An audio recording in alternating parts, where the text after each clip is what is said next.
Lynn. It is September 16th, 2021, and we are very excited for today's episode. Today I have in studio the Natasha Helfer. Hey, Natasha. Hi. Welcome back to Mormon Stories. I'm so glad to be here. It's always fun to be here. Yeah. Thanks for having me. My pleasure. And we have the Kara Burrell. Hey, Kara. Everyone. Hey. Thanks for being here. I'm so happy. And Natasha, always a pleasure.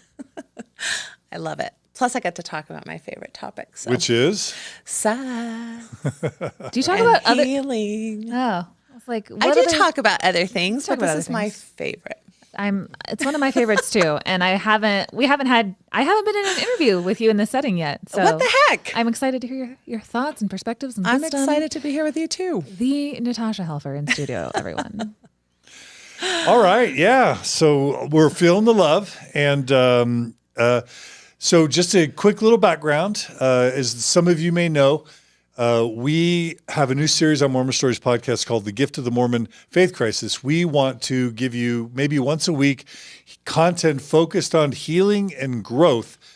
It's inspired by the Gift of the Mormon Faith Crisis podcast that me and Natasha and Margie started a couple years ago. Right now, you can go to mormonfaithcrisis.com, find over 70 hours of free content, communicate with believing family and friends, coming out, healthy sexuality, managing a healthy marriage. There's so much good content there. If you are going through a faith crisis and you need support, literally go there right now, mormonfaithcrisis.com, and I am confident that you will get all sorts of support that you need. We were frustrated that people didn't know about this resource and they weren't utilizing it. So we decided we're bringing it back here on the Mormon Stories podcast feed. So whether it's Margie or Natasha or Samantha Shelley or Anthony Miller, we're going to be bringing experts regularly, other coaches and therapists, so that we're not just deconstructing the church. We're not just giving the church constructive criticism. I say that lightly or kindly. We are also providing content of healing and growth. So if you support this, go to mormonfaithcrisis.com, click on the donate button, become a monthly donor. Today, we are super excited for the topic. It's going to be part one in what will become a series on healing from Mormon sexual shame. That is what today's topic is going to be about. If you're an ex-Jehovah's Witness, ex-Scientologist, ex-Jew, evangelical Christian, ex-Catholic, any of those ex-religions, or if you're just like healing from a damaging religious tradition or a damaging upbringing, I think today's feedback is probably going to be relevant for you. But this is just going to be one in a series. We are live streaming, so we really welcome people's feedback, whether you're on Facebook or YouTube. We really want your comments. Kara is going to be monitoring your comments and your feedback both on YouTube and on Facebook. We always welcome super chat donations through YouTube or on Facebook. You can use the stars feature to provide us with any financial support you want to thank us, to pay Natasha and pay Kara for their support here. But the last thing I just want to say is a really quick announcement. We have a couple really important announcements we want to share. One is that Natasha Helfer and I are, along with Margie, are doing our next faith crisis retreat. We haven't done a faith crisis retreat since before COVID, and That's right. I'm super excited to announce October 15th, 16th, and 17th, 2021 in Provo. We're going to be doing one of our classic 2.5-day retreats. It's super affordable, and it's me and Natasha and Margie for 2.5 days, providing you with the content you need to heal and growth in your faith crisis. Right now, you can either go to getmormonhelp.com, and it's going to take you to a section on events and then retreats, and then you can register, or you can go to thrivebeyondreligion.com, click on events. You'll scroll to the October portion, click on it there, and you can register for this event. We want to fill it up. We have at least 70 slots available. There's probably 20 or 30 slots that are taken right now. If you need to heal and grow from your Mormon faith crisis, please register today, and please let people know. Anything, Natasha, you want to add about that event? I would say that because we've been a little lax on advertising, I've decided to extend the early bird special through the end of September. So it was supposed to end yesterday on the 15th. It's today the 16th. I don't even know what date it is. But 16th. we are going to extend it. So please take advantage of that. It'll save you a few bucks to be able to come. All right. Yeah. So please register that today. Again, you can go to thrivebeyondreligion.com events or Get Mormon Help events, retreats, and you'll find how to register. I also want to just announce, I'm super excited that Thrive Day 2021 is here. We are so excited to announce November 14th in the Salt Palace. We are doing Thrive Day. We had 1,700 people a couple years ago. We hope to have 2,000 or more this year. We're excited to announce a few of our keynote speakers. I'll be there. Natasha will be there. The Cara Burrell or Nuance Ho will be there. And we have Sarah Edmondson, who is an ex-Nexium cult survivor. She's been on the HBO series The Vow. She now has a podcast with her husband called A Little Bit Culty. We just agreed with her today to bring her from Vancouver to speak at Thrive Day 2021. So we're excited to have her. You guys will love her. Her podcast is out. It's exciting. And we also have agreed to bring Lance Allred, former NBA basketball player, the first legally deaf NBL basketball player. We have a podcast with him on Mormon Stories. He has a book out about toxic masculinity. He was raised in a Mormon fundamentalist group, the Allred Group, and he has a TED Talk with over 4 million viewers. Lance Allred, he's an amazing professional public speaker. He'll be at Thrive along with me, Natasha, Cara, and lots of other cool people. Please spread the word. Please go register today. You can also register for Thrive 2021 at thrivebeyondreligion.com under events. And we really want to sell that out. So those are the announcements. Cara, anything else you want to add before we begin? No, I'm ready to get into it. All right. Well, Natasha, you're going to be coming on regularly now on Mormon Stories to share with us all the many ways that you help others. Why don't you go ahead and just let people know who've just never heard of you before, what are your credentials and why are you in any way qualified to talk about Mormonism and sex? Awesome. All right. I'm a first and foremost licensed marriage and family therapist and have been for almost 25 years now. So I've been doing this for a while. And most of my career has been within the context of the Mormon community, whether it's, believers, nuanced progressive members, and or post members. So I have a lot of experience within this community. And about a decade ago, I went forth and got my extra training to become a certified sex therapist through the organization ASECT, which is the American Association of Sexual Educators, Counselors, and Therapists. And I have also concluded my supervisor training in that as well. So now I supervise other therapists who want to become sex therapists as well. So I have worked significantly within the intersection of faith and sexuality, and that's my passion. So I'm all about trying to help people, whether they want to stay involved in their church membership, whether they're transitioning. I do a lot of faith transition work. I do a lot of mixed faith family work and marriage work. And I do a lot of the reconstructing work that is part of thriving in post-Mormonism. All right. Excellent. Yeah, and we've been working together for probably a decade or more, or at least close to that. And we've run, 40 workshops and or retreats together on some level. And it's been great. And you've been on Mormon Stories many times, so it's great to have you back. Yeah, it's great to be here. I love being here. Yeah. I run a group practice, Symmetry Solutions. It's also where we have the site called getmormonhelp.com. So you can find us there. All right. So it's no news to Mormons that that sexual shame is a really significant part of what we have all lived with and experienced. Maybe not everyone, but a lot of people.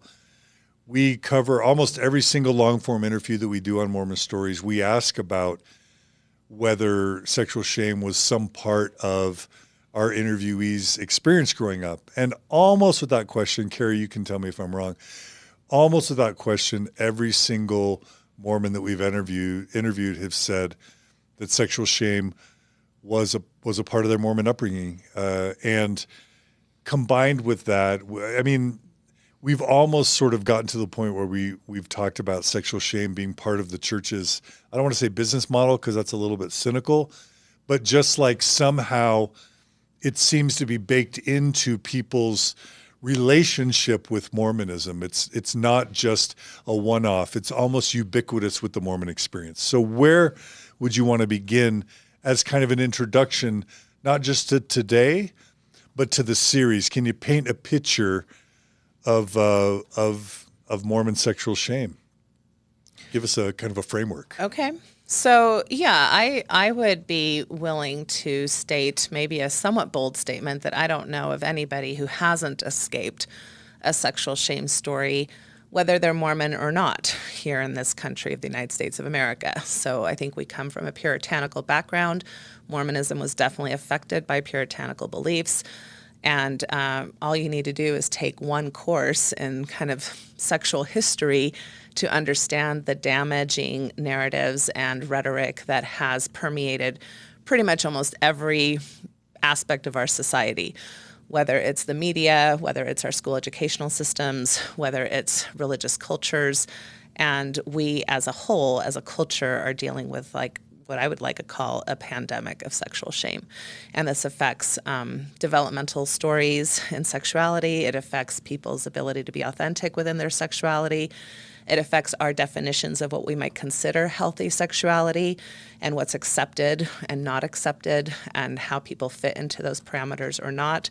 There's a huge history of pathologizing sexuality, from homosexuality to nymphomania to, all kinds of things that were seen as perverse or nonconformist with the culture in the moment. Many of those things have shifted over time, both in the psychology field and in church dogma. So the human sexual story is rife with possibility and potential for sexual shame. And I have never worked with anybody who hasn't been affected by it at some level, even non-Mormons, progressive people, people who would consider themselves sexually nuanced or sexually liberal. So you're saying it's way greater than just a Mormon problem. Yes. And then, of course, we have our quirks in Mormonism. And anytime you're coming from a high demand religion, it's usually a more intense and, what would I say, the process of sexual shame is more intense and more prominent in people's ideas of self-identity, of relational identity, and, of course, of spiritual identity. Yeah, I'm already looking at the comments and Oil Stories. I'll just share one. She writes, "The sexual shaming of the church and its leaders ruined my life." And that's just super heavy, just right off the bat. But I think if we were to just poll our listeners now, and they can feel free to comment on Facebook or YouTube, I think we'd find thousands and thousands and thousands of people saying the same thing. So really quickly, most of our listeners are questioning Mormons or post-Mormons. But just to kind of all level set, maybe just talk a tiny bit about give an overview of the law of chastity and what that framework is for kind of those of us who are raised Mormon, if you want. Sure. So the law of chastity is a principle within a doctrinal understanding that has to do with standards and behaviors that are deemed acceptable or non-acceptable in regards to sexual expression, sexual identity, and sexual relationship. So in essence, it's fairly simple. It's extremely heteronormative in Mormonism. It's sex acts and sex thought and sex, anything sexual is to be kept between a relationship of marriage, and that only being credible if it's between what is considered a male and a female person, and only after the ceremony of a wedding. And yeah, that's pretty much it. That's the only way that sexuality can be expressed. So it ignores, obviously, the idea that we are sexual creatures from birth to death. It ignores, of course, all the sexual expression of non-heteronormative people. And, of course, it ignores all of the meaning LGBTQ plus. Yeah. Mm-hmm. Yeah. And it also ignores just basic concepts of human sexuality and how our sexual minds work, and eroticism, and it also ignores a lot of developmental stages of, your sexuality when you're 10, your sexuality when you're 15, your sexuality when you're 80 and widowed, your sexuality if you haven't married. So sexuality really isn't allowed to exist outside of this very contained box that the church has deemed righteous. Got it. Okay. So when it's kind of interesting when I said when we came up with the topic of Mormon sexual shame, we thought at first naively that we would just cover it in one episode, but pretty immediately, what did you discover? Well, you asked me to come up with some bullet points, and I came up with like 1,000, and I thought maybe we should make this into a series because, like you said, I do think it's a very important topic. I think there are lots of different facets about this topic. I currently run groups talking about healing from sexual shame, and even in 7 weeks, I feel like we can't cover everything that people need to kind of deconstruct or reconstruct for themselves. And it's a complex matter. And even from your comment from the first listener that you quoted, for somebody to say, this ruined my life, it's interesting because I think one of the aspects of sexual shame is that sex isn't that important. It shouldn't be that big of a deal. So what if you don't get to express your sexuality in the ways that you want in this world? That's a very common kind of thought process in religiously conservative communities, which, by the way, I'm going to start calling RCCs so I don't have to say that all the time. And so, yeah, a lot of the religions that you mentioned at the onset have similar ideas in regards to their doctrine with sexual relationship and sexual expression. And yet we know through the study of human sexuality that sexuality is an intense part of our identity that actually meets some of those kind of basic needs that make a life worthwhile. And if that expression isn't allowed or supported, it can affect mental health. It can affect relational health. It can affect physical health. And it can affect quality of life to the point of suicidality. So this is a very serious topic. It's not this periphery thing in life like, oh, well, if you have a good sex life, you're lucky. No, it's much more than behavior too. I think a lot of times when people think about sexuality, they think about penises and vaginas, but sexuality has a lot to do with your identity just in your gender and how you, whether or not you find romance something that's important, intimacy, eroticism, sensuality. It's a huge part of who we are as human beings. Yeah, it's true. Yeah, as I think about my upbringing as a Mormon, the only way sex was ever mentioned, and it's almost never mentioned, but it was called intimacy as like the code word for it. But it's only in the context of like when you're married and when you're having babies. And other than that, but that just by default structurally ignores just the massive role that sexuality plays in our lives as sexual creatures. Like you said, depression, anxiety, developmental stages, it's huge. So given that we're going to try and give an introduction to sexual shame, Mormon sexual shame specifically, and I think this applies to other high demand religious traditions, what are we going to try and tackle today? Yeah, so I think a lot of my approach, really dealing with almost anything that would come across my therapy office, is that a first big piece in healing from whatever it is you're bringing to my table, whether it's depression or anxiety or wondering if you have a personality disorder or if you're partnered with somebody with a personality disorder or whatever, is a bit of psychoeducation, understanding, well, what are we looking for? What are the symptoms? What's causing some of these issues? Because if you don't understand where the issue is coming from or even what the issue is, then how are you supposed to fix it, right? So that's why there's like diagnostic criteria for every mental health disorder out there. You have to meet a certain list of things that would be considered problematic that we have agreed as a governing board are problematic and that are causing unhealth or unwellness in a person's life. So if we're going to heal from something, I think we need to understand what we're healing from. And so I would like to spend today focused mainly on the messages that we should be aware of that probably had an impact on our sexual identities and development. So it's a bit of a heavy part of the process. Sometimes, when you go in for therapy, part of what's in my informed consent is that sometimes therapy doesn't feel great. You don't always walk out of every therapy session feeling like, woohoo, I feel so much better. Sometimes you feel kind of worse before you feel better.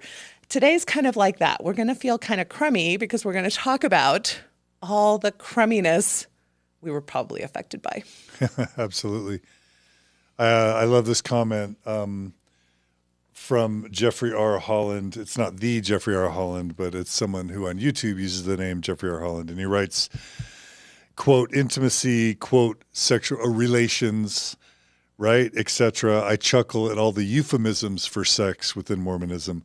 Can't help but imagine someone saying those words with a whisper voice every time as the cherry on top, he says. Can you relate to what Jeffrey Holland is saying? Yeah, for sure. I mean, sexuality has a long history of being taboo, so to say the word sex, oh my goodness, anything that has to do with sex has oftentimes been hidden. Even people who were pregnant for a long time were hidden away in homes and fired from jobs because, my goodness, we can't be around somebody who's had sex so visibly because now we have a baby in tow. So, the history of using euphemisms isn't unique to Mormonism, and yet in Mormonism we excel at it. Yeah. Yes. Absolutely. Okay, so today's going to be the sources of Mormon sexual shame. Is that right? Correct. And by identifying the sources, then we, there's this kind of this idea, if you name it, you can tame it kind of thing. Mm-hmm. If we can name the sources of sexual shame, then we can then identify what they are and then target them for our own healing. Is that the hypothesis here? That's the hypothesis. Okay. Yes. So Natasha's got a list of like 1,000, but she's going to try and narrow it down to 5 or 6 or 7 or whatever we can do in an hour or so. What we want to do is, if you guys as listeners and viewers on YouTube or Facebook want to mention your sources of shame, or as Natasha mentioned some of them, give your own examples, we would love to read some of your feedback or commentary on the air, because that'll add color and other perspectives to what we're talking about. Can I also say something from the get-go? Because this is like my project for the next 10 to 15 years, and I do plan on writing about this. If you wouldn't mind on the comments, if you put just permission, if you just say permission, that means that I am welcome to use your comment. In a book you write. In a quote, in research, et cetera, whatever projects I'm going to be working on. And then you can put permission N if you want me to use your name, or permission A if you want me to use it anonymously.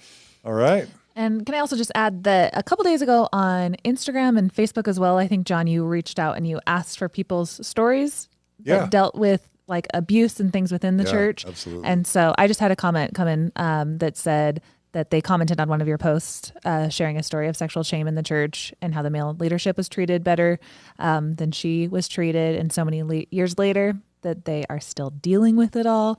And I think the overarching theme of this is not just, you're having problems within sexual shame, but it's so much to do with just the system. John, I know you don't like technically using the word, the business model of the church, but there is so much of that is ingrained into like the systemic abuse culture of the church, and so many things that are very difficult. And so up front, we're going to have a pretty heavy trigger warning for deconstructing a lot of crap right now. Yeah. So thank you for everyone who commented on John's post and everyone who just came from our live stream a few minutes ago talking about the Boy Scouts of America. So we're dealing with some heavy topics today at Mormon Stories. So thanks everyone for joining us. Yeah, exactly. Thanks, Karen. Thanks, Laura Arnold, for that comment. She's posting it publicly, so that's a courageous thing. Right. All right. So what's first on our list, Natasha Helfer? Okay. So first on my list. First source of Mormon sexual shame is what I would call fear-based, adolescent-based, non-comprehensive sexual education, which actually mirrors the American public school system. So it's bad education Bad education. It's fear-based. It's fear-based. So basically, they're going to tell you everything that can go wrong, which, of course, there are some scary things about sexuality. Unwanted pregnancy, STIs are a reality that we need to think about and teach about. And yet when that is the emphasis and the focus of all the sexual education that is happening, we miss the intense opportunity, especially at such a young developmental age, to start teaching about pleasure, consent, and happiness in regards to sexuality. So it's very fear-based. It's usually adolescent-based. We typically only sexually educate people when we don't want them to be sexual, which is when they're teens. That happens both at church and at school. And it's not comprehensive, so it's reproductive focused. So, for example, the United States system will not mention the word clitoris in most public school settings because that is a non-reproductive organ. And yet it is an incredibly important organ to understand if you're going to have mutual pleasure and bridge the orgasm gap that we currently have between male bodies and female bodies in this country in regards to sexual pleasure. So that's a huge problem. It leads to this kind of ideas that sex is dirty, sex is bad, sex is scary. Sex is, this thing that you're going to somehow find out about in some future time. You're not getting a lot of really information about it. And the statistics of this kind of education are dire. So anytime you have fear-based, kind of abstinence-based sexual education, you have higher rates of unwanted pregnancy, especially in the teenage years. You have higher rates of STIs. You have higher rates of sexual exploitation, sexual assault, and sexual coercion. And we're not doing well statistically. Yeah, and it's so ironic sometimes when you want to give, like Kara likes to say, a best faith interpretation of what, let's just say, a religion wants to do. Let's just all agree that religions want there to be low teen pregnancy, low STIs, and let's even really stretch and say they want people to have happy, healthy sex lives, under the right format. It sounds like what you're saying is the way that Mormonism and the way other conservative religions approach sexuality, they are taking approaches that actually conflict against their own best interests. In other words, basing it all on fear, basing it all on shame, focusing only on marital sex within wedlock, not talking about consent, not talking about healthy sexuality, positive messages. You're saying that might even lead, you're saying the evidence suggests that leads to more STIs, more teen pregnancy, and again, lower sexual health, lower sexual satisfaction, which is all against what the religion would want for its own people. That's exactly right. And it comes That's from ironic. this. It is ironic, and it's somewhat tragic, really. And it's and it is kind of, the problem is that they don't want people to be sexual at all. It's kind of like a zero-sum game. So you don't want people to be sexual at all until these parameters have been met, like heterosexual marriage. Therefore, you're pitting people against their own natural drive, their own natural body, their own natural state. So when you have an organization or a church or a community or a family pitting a natural state of human experience against the standards that those humans are expected to live by, you're going to have a lot of problems. And like I mentioned before, it's almost like the church expects an asexual presentation until a certain ceremony has taken place. And then for that presentation to magically, turn into sexual expression, happy and healthy and loving, without any preparation or any exploration. And we just know that really isn't realistic nor very probable. And addressing this idea of the church not wanting premarital sex to happen and it being based on a fear that if you talk about sex, kids are going to have unhealthy sex more. Again, you've told us before that's not what happens. If you go to the Unitarian Universalists that have an amazing sex ed program called OWL or Our Whole Lives, I think you'll find not only less teenage pregnancy and less transmission of STIs, you might even find less unhealthy premarital sex, right? Once there's healthy sex education.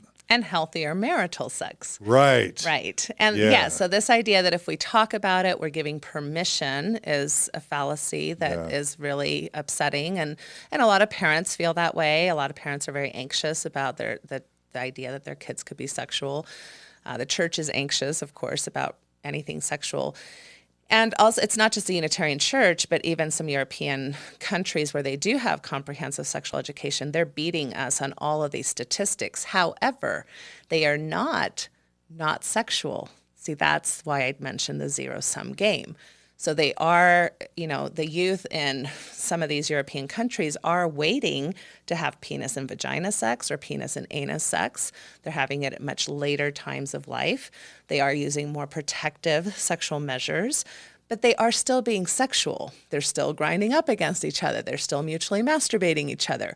They're still, having some type of sexual exploration that is less risky, that doesn't lead to some of these consequences, that allows for exploration and sexual developmental journeys, but it's not a zero-sum game.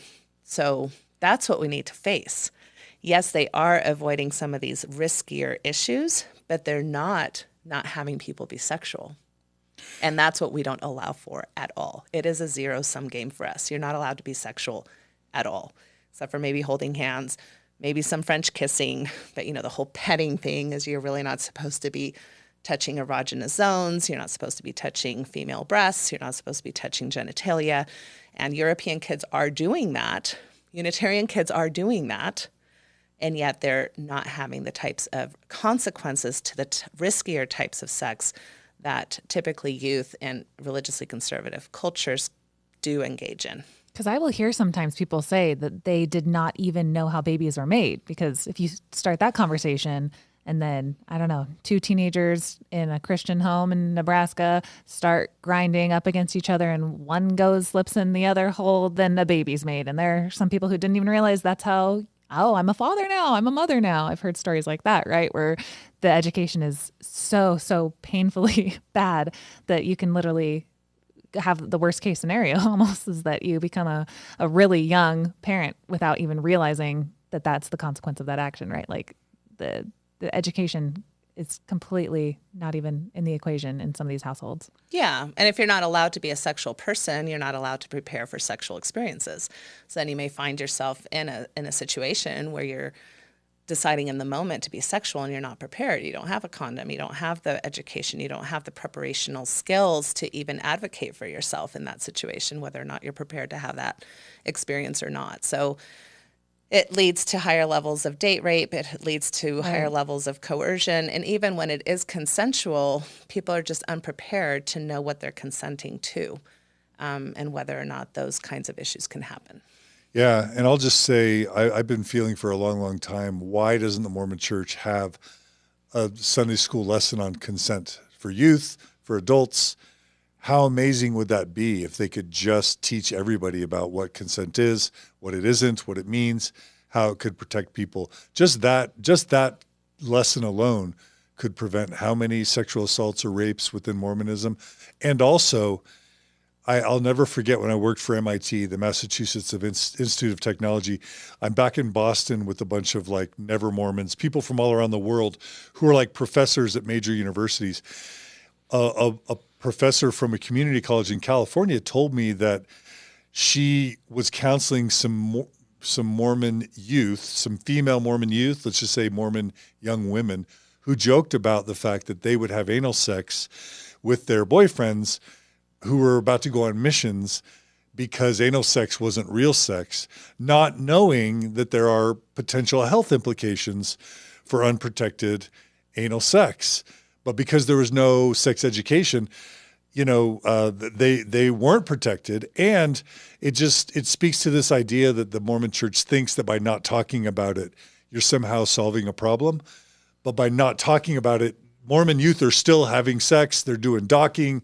They're doing, anal sex. They're doing all sorts of potentially worse types of sex than again, like the healthy, normative kind of sexuality that you might see in a developed European country. Does any of that make sense, Natasha? Do you see that? Yes, absolutely. And again, not that there's anything wrong with anal sex, but if your impetus for having anal sex is because you're trying to avoid vaginal sex, which might be a more normative developmental stage for a female body to go through, that's not necessarily a healthy framework, right? So plus, in order to have good, pleasurable anal sex, that takes quite a bit of education. I mean, just having good, pleasurable vaginal sex takes a lot of education. So as far as what it takes to be properly aroused, properly lubricated, properly protected. So yes, this is the high risk types of engagement of behaviors, the loophole type of sex, or the kids who do conform completely and act somewhat asexually,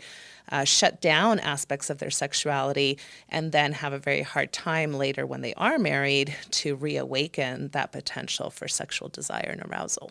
Yeah, when I think of just all the time that's wasted for, there's so much boredom in Mormon seminary, institute, Sunday school, priesthood, relief society. There's so much repetition and boredom. What if the Mormon Church were to develop a cutting-edge sexual education program for its youth and adults so that there was less bad stuff and way more good stuff? How transformative that could be. So we want to be about positive solutions on Mormon Stories podcast. Mormon Church, step up your game on healthy sex education. I think it's a win-win for everyone. I think that's what you're saying. Well, and I would be very cautious because most programs that the church has developed are not trauma-informed nor run by professional people who are, in a sense, have the credentials to back up the authority that develops what's in those programs. So I would agree with certain criteria that I would want that to be a trauma-informed course. I would want that to be a course developed by sex therapy professionals, sex educator professionals, and then maybe yes, because I can see a lot of potential for disaster if the church develops a program on sexuality that's run by plumbers, electricians, and beauty parlor people. So in other words, hire Natasha Helfer to help you with your In other words, whatever we're about to get into, right? Like all of the things that we might have learned in the church. So pretty much probably listen to the rest of what Natasha's about to say and cut those things. Just bare minimum, just stop saying the things that we're about to get into probably. Like developing a course maybe one day, but baby steps. Baby steps. Just stop saying some of these Start things. in your own home. So what else? Anything else about education? Or are we ready to go to the next Ready thing? to go to the next Okay. one. So number 1's education. What's number 2? Okay, so number 2 is this whole idea of the natural man is an enemy to God. So in this particular context, what we're really talking about is pleasure is an enemy to God. And this is interesting just even in American culture. We're not very good in regards to pleasure being an important part of life. Or in fact, pleasure is oftentimes seen as hedonistic, lazy, attributable to weakness, that people just don't really have good work ethic, etc. So this is an American issue. It's kind of Calvinist, issue. right? Isn't it kind of just the old Calvinist. John Calvin, like beat yourself on the back, punish yourself, ashes and sackcloth? Like it's just very Calvinistic. Or like they invented graham crackers to stop people from masturbating, or cornflakes or whatever. That's right. Like, eat a bowl of cornflakes and just like grit your teeth, make it through. That's right. That's right. That's the history that we have in this country. And so in a sense, we're developing a distrust of self when it comes to sexual desire and arousal. When you really think about how dangerous that is, that you cannot trust your own body, your own mind to know what's best for your own sexuality, that is dangerous. That is pitting yourself against yourself as an enemy in this very important aspect of your own identity, which is your sexuality. So to me, that is a huge thing. So if something turns me on that isn't, okay, then that must mean it's from this distrusting source. And kind of along with this, what ends up happening, which kind of leads to my next bullet point, is that external authority is more important than internal authority, which again is a very dangerous concept when it comes to trauma-informed care and sexuality. But we kind of have these two voyeurs in this dilemma of being a mortal here in human world. You have this God who knows you, who knows what you think, who knows what you're thinking about, who can see you, kind of like a perpetual Santa Claus that can tell whether or not you're a good boy or a bad boy, and good girl or bad girl. And then you have Satan, who also has control over your mind, who can insert thoughts into your mind, who can put in temptations. So you have your own brain and your own ideas and thoughts coming from this context of two male figures, very much external authorities, both with a lot of power, one of them fairly scary, one of them kind of loving, kind of disciplinarian, kind of disappointing, kind of okay with you, infiltrating your ideas about your erotic development and what you're thinking about sexually. So what I hear you saying is that, like, with this natural man, you're your own worst enemy sexually, that you're taught to distrust yourself and to devalue yourself as a sexual agent, and two other people are put into your sexuality, this heavenly father, bearded man, and then Satan. And so already this is just a really unhealthy mix of self-loathing and then other people being the authorities over you, two white men, basically. And that just sounds, you're basically saying that's a mess. Oh, yeah, that's a huge mess, because then you're never, if you can't trust yourself as far as what you're turned on by, what your boundaries should be, what you are attracted to or not attracted to. I mean, just think about the implications for a gay man or a lesbian woman. You know, if I can't trust that my attraction for a same-sex partner is real, or that it's me, that it's coming from this outer evil source, yeah, that's gonna really mess you up, you know, in regards to internalizing the sexual shame that we're talking about. And then, of course, this leads to this external authority issue that not only do we have a white bearded man up in the sky, but we have representatives of the white bearded man right in the office that we go into to answer questions from a very early age, where we are not taught proper boundaries about our sexual privacy, our sexual right to our own sexual identity and ideas, and we are expected to just answer questions about our sexual behavior, about what we think about who we are attracted to, about what we're doing, in ways that, quite frankly, classify as grooming behaviors. And although I don't believe that most priesthood leaders in the church are pedophiles or predators, for those who are, this is ample opportunity to have access to an entirely vulnerable population who has not been taught that it's okay to say, that's none of your business. Just something as simple as that. We're not taught to say something as simple as that. And even if it's not your bishop or your stake president who's your predator, if you have that kind of upbringing where you just completely outsource your authority to external authority, whatever predators may be in your environment, which we know are very apt to be in your family and or community circles, you're going to be more vulnerable to those people. So on that topic, I had a question come in that I wanted to ask you, Natasha. So Maddie was asking about her husband has been going to therapy to help with his childhood sexual trauma. One of my parents is saying therapy is stupid and we need to go to the bishop. How do you navigate that? Because obviously in the church, everybody knows you're apparently, you know, your business, and your parents want what's best for you. And if they think that external authority with the bishop or that white bearded man, that should be the best authority. Nothing that a therapist can offer you could possibly be better than that. So do you have that problem in your practice, and how would you what advice would you give to somebody trying to navigate that? Yeah, absolutely. It's one of the unfortunate kind of consequences of being in RCCs is that whoever God is deemed to be and whoever is deemed to represent God is going to be offered authority that really hasn't been earned in the social science or medical fields. It's only been earned through this theological lens. And when I train a therapist and working with people who come from RCCs, I tell them you have to be careful because you're not going to trump these people's idea of God or whoever their ecclesiastical leaders are that are basically representing God.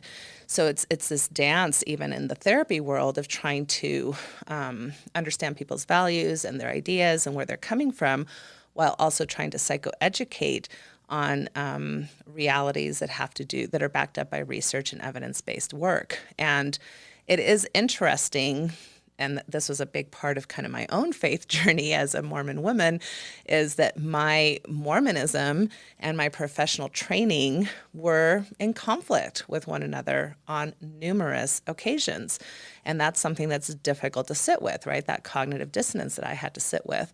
And yes, so this boundaried issue is there's always somebody in Mormonism that has more authority than you, right? Whether it's your patriarch, whether it's your bishop, whether it's your matriarch, whether it's your God, whether it's your stake president. And so when you cannot have a space of internal authority that is truly yours from a sexual and gender identity perspective, that is extremely harmful because, as we've mentioned before, the box is very small that you can fit in. So there are tons and tons of people who don't fit in that very limited box that the church deems appropriate. So I guess the flip of that is becoming I'm guessing the solution is going to be becoming your own sexual authority, giving yourself permission to pay attention to what drives you, your yums, your yucks, as you like to say, what you're attracted to, what you're not, what things work for you and what things don't. Getting God, getting Satan, getting your bishop, even getting your parents out of your metaphorical bedroom and learning. That's probably one of the big things you do, especially for women, but also youth, just probably not youth, but just learning to become your own sexual authority. It sounds almost blasphemous saying it as someone who's raised Mormon. That sounds almost radical. Right. Well, and it's in essence at the heart of what I was excommunicated for, right? Is that my professional authority was challenging the church's authority. And so that is where we were incompatible. And the church made it clear that we were incompatible by excommunicating my membership. So that is a problem, and that's not something that we're going to be able to solve. And so this is where people have to learn how to set boundaries with other entities that are not going to be very pleasantly accepting of those boundaries. It's very common, for example, in our Mormon culture to have a potential father-in-law ask a potential groom whether or not he looks at pornography and whether or not he masturbates and whether or not he should be doing that in preparation to being married to his daughter. That is a completely inappropriate boundary that's being crossed in the self-autonomy of both an individual and the adult couple themselves, that if they want to have that conversation, that's up to them, but it's not the role of a parental figure to come in and basically act as a patriarch or an interviewer of any person's sexual history. I love it. Okay, so what's next on the list? Okay. Maybe one other thing I would say, since we mentioned the voyeuristic Satan, is that oftentimes because it's talked about that these ideas that would make you uncomfortable come from Satan, all sexual discomfort then is deemed as coming from Satan.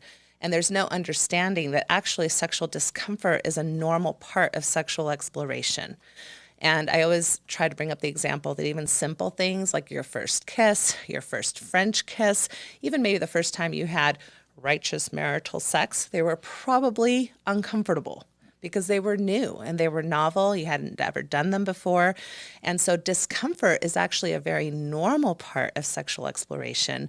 But if you've got this story that, oh no, I feel uncomfortable, therefore, especially if whatever I feel uncomfortable about doesn't fit this very rigid box, therefore it must come from Satan, again, you're ignoring tons and tons of erotic and sensual potential that are part of your natural drive. Yeah, and this goes back to if you've been taught your whole life that sex is bad, there will be sexual potential acts or behaviors that will just seem uncomfortable or weird or scary that aren't necessarily bad or weird or scary. That's just the fear and the conditioning that you've been living with forever. And that could really limit your ability to have a nice sexual experience with you or your Exactly. partner. Yeah. Exactly. Things like different sexual positions, things like using a sex toy, things like using erotic materials or pornography to help with stimulation, things like anal sex, things like exploring fantasy. All of those things are not really supported by this sacred, righteous idea of what holy sex looks like. And because you're uncomfortable with them, then they must come from Satan. So then either we shame ourselves or we shame our partners who may have some of those interests as being, not worthy. And of course, we can't forget that the Mormon Church actually issued a memo in the early 80s when Spencer W. Kimball's prophet forbidding oral sex in marriage. Yes, And what they had a to tragedy. retract that memo within a year of issuing it because there was such an outcry. But that legacy of oral sex being forbidden, which it's not, but there's a perception that it's forbidden, can lead to negative associations where a partner may say, I'm uncomfortable with that because my parents or grandparents or bishop made it sound like that was unholy or impure. Yes. That association, just like all the associations you're saying, discomfort, fear does not equate to bad. It could just be conditioning. Exactly. Yeah, okay. And let's just go right into that next bullet point then, which is holy and sacred sex, which, who gets to define that? That's the next source of Mormon sexual shame. Exactly. The idea that, okay. That sex is supposed to be holy and sacred, which, could potentially have some value. There are beautiful aspects of sex. People can think about sexuality in spiritual ways. People can think about a sexual experience as sacred. There's nothing inherently wrong with those words, but those words are weaponized oftentimes in ways where who gets to decide what is holy or unholy? And your example of oral sex is exactly on point. This is, of course, the huge discussion we're having currently in regards to homoerotic sexuality, right? And seeing that as unholy or unrighteous. Well, who gets to decide that? Why is that the rule? And this shows up, of course, usually what I tend to notice is that whatever you're comfortable with is what that person deems holy. and that's not a good measurement stick, right? So we've got kind of these arbitrary definitions that don't fit everybody's erotic templates or orientation templates, and then they can be used as weapons within relationships or weapons against yourself. And also set you up for a lot of unrealistic expectations. Because when you think about the words holy and sacred, most of us, if we had to do a brainstorming list around those words, we'd think of halos and angels and heaven and white and pure. And, the reality of the sex act is not very in line with that. There's a lot of grunting and moaning and, O faces and, fluids all over the place. And, Smells there's there's like queefing. There's like, oh, I've got to go to the bathroom in the middle of things. I mean, it's not this like, always moment. And people, I think, sometimes can have some really unrealistic expectations of what it means to have righteous sex. And if it is a little bit more pump and grind and dirty, just and gritty, I want to grab your hair, or I want to grab it's like, oh, I shouldn't want to do those things. And so they repress a lot of their sexual energy, even in just moaning. I mean, I can't tell you how many people have told me, yeah, I don't feel comfortable sighing and moaning. That seems like irreverent, or that seems like too much or embarrassing. When in reality, like, the oh my God is said so much in sex because the expression is actually a wonderful arousal desire tool that we're all trying to fit into this little holy box. Not helpful. Did you have something? Is that like just a stigmatized thing? Because I'm trying to think back to my Mormon brain, and I think it's almost like a stigma that only like porn stars, or like only like R-rated movies, only like whores would like do those things or would say those things or scream or whatever. And you're like, I'm not one of those girls. So is there like just a stigma around why a lot of Mormon women have to grow out of that? Well, absolutely. I mean, it's so interesting that, yes, I mean, erotic materials, rated R movies, pornography does show moaning, because There's a lot of things that happen in porn that maybe is not realistic. There's a lot of things that happen in porn that are very realistic and that are very normative. I mean, most of porn is like, blowjobs and penises and vaginas and anal sex and people having climaxes. I mean, The who most isn't doing unrealistic that? thing in porn to me is the lights are always bright and on. That's what I say.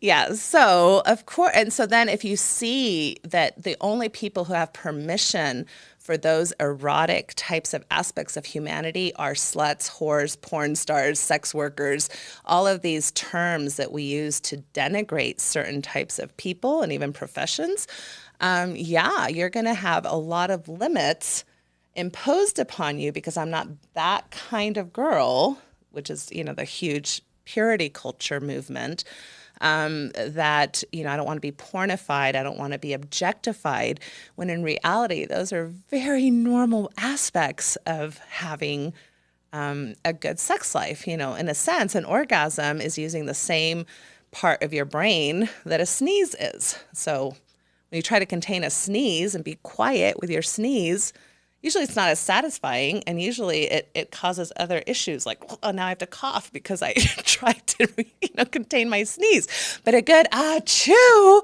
is helpful, just like a good oh my God is helpful, right? You're reminding me of the Meg Ryan scene in When Harry Met Sally. Yes.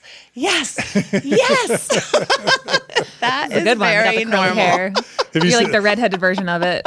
Yeah, I've Carrie, seen you're it. probably too young to seen it. have seen When Harry Met Sally. I got to get my hair kind of like this, like, okay, sorry. Yeah, I'll get you a sandwich too and a pickle. Thank you. I need one. Or I'm trying to not have like phallic references. That was literally just me trying to pretend we're at a diner so you can recreate the scene.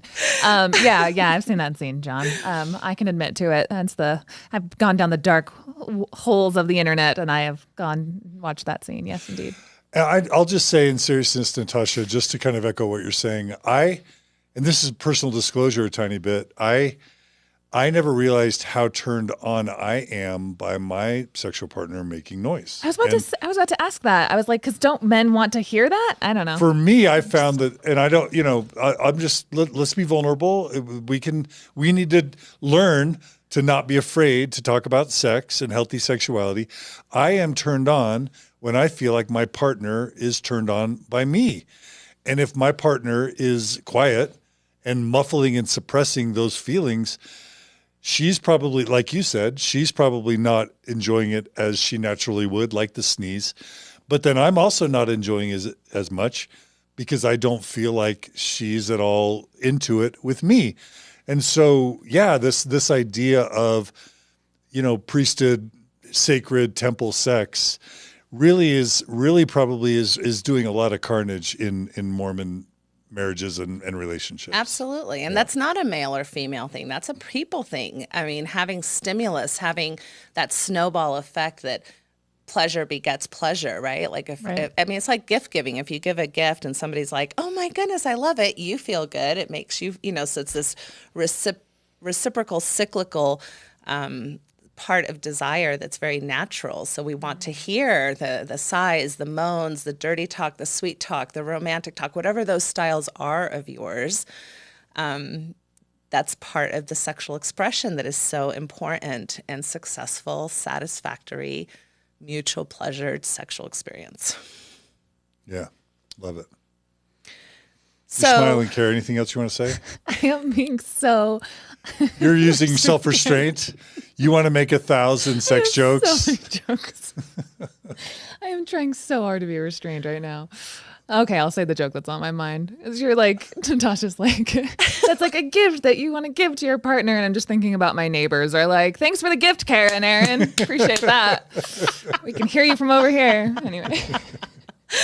Yeah, it's good. It's good that we know when other people are having sex. Even our kids, like, not that we want to totally put it in their faces, but it's not a bad thing if your kids are like hearing some, it's like, oh, yikes. What are mom and dad doing? I have a Pavlovian response to when I smell massage oil from the one my parents grew up. I could hear it I could smell it down the hallway. I can smell their massage oil down the hallway. And I'm like, zoop, and walk the other way. But I'm like, happy for you guys, to this day. If I smell that massage oil in my house. That's right. I'm like, Satan, get away. Yeah, so it's not bad for kids to know their parents are sexual. That's probably right. healthy. Yes. Okay. Because you're role modeling that's an important part of your life. Got it. Yes, absolutely. Okay. Okay, so the next bullet point I have is the purity value of virginity. So that we actually equate a person's worth. We actually use these words. Your worthiness status is equated to things that have happened to your body, either consensually really or non-consensually. Because even though I think most people would agree that we wouldn't say somebody who was raped was unworthy, people who are raped or sexually assaulted, especially when they're children and teenagers, do not have the developmental capacity many times to understand the difference. So they will see themselves as damaged goods and unworthy regardless of whatever their body went through was consensual or not. And this is extremely problematic when people see themselves as unworthy because of how they sexually show up. And of course, this has huge implications for the LGBTQ plus community. Yeah. Interesting. So virginity culture of like you're either pure or you're not, the whole licked cupcake analogy, the nail in the board, the Snickers bar that gets passed around and manhandled, all of that stuff is counterproductive and harmful. Yeah, and it goes right into these object lessons that many of us have heard in one way or another. And again, they're not unique to Mormonism. And most of these object lessons, what they're teaching is that there's something now unredeemable about you. There's something that you can't ever get back. Even the concept of losing your virginity It's a loss. is a loss Yeah. instead of something to celebrate or to see as a passage into an adult ritual or, something more posited in a sex positive way. So I've even talked to people who've been raised as female in the church who did wait until after marriage to have sex. And they will say, yeah, even though it was okay, I still felt this loss of identity and my virtuousness, my purity, because now I still felt sullied or dirtied by this act that I had been kind of programmed to see as not equated with my worth. Boy, that is problematic. Yeah. That is really problematic and super internalized. Yeah. I love it. Powerful. Okay.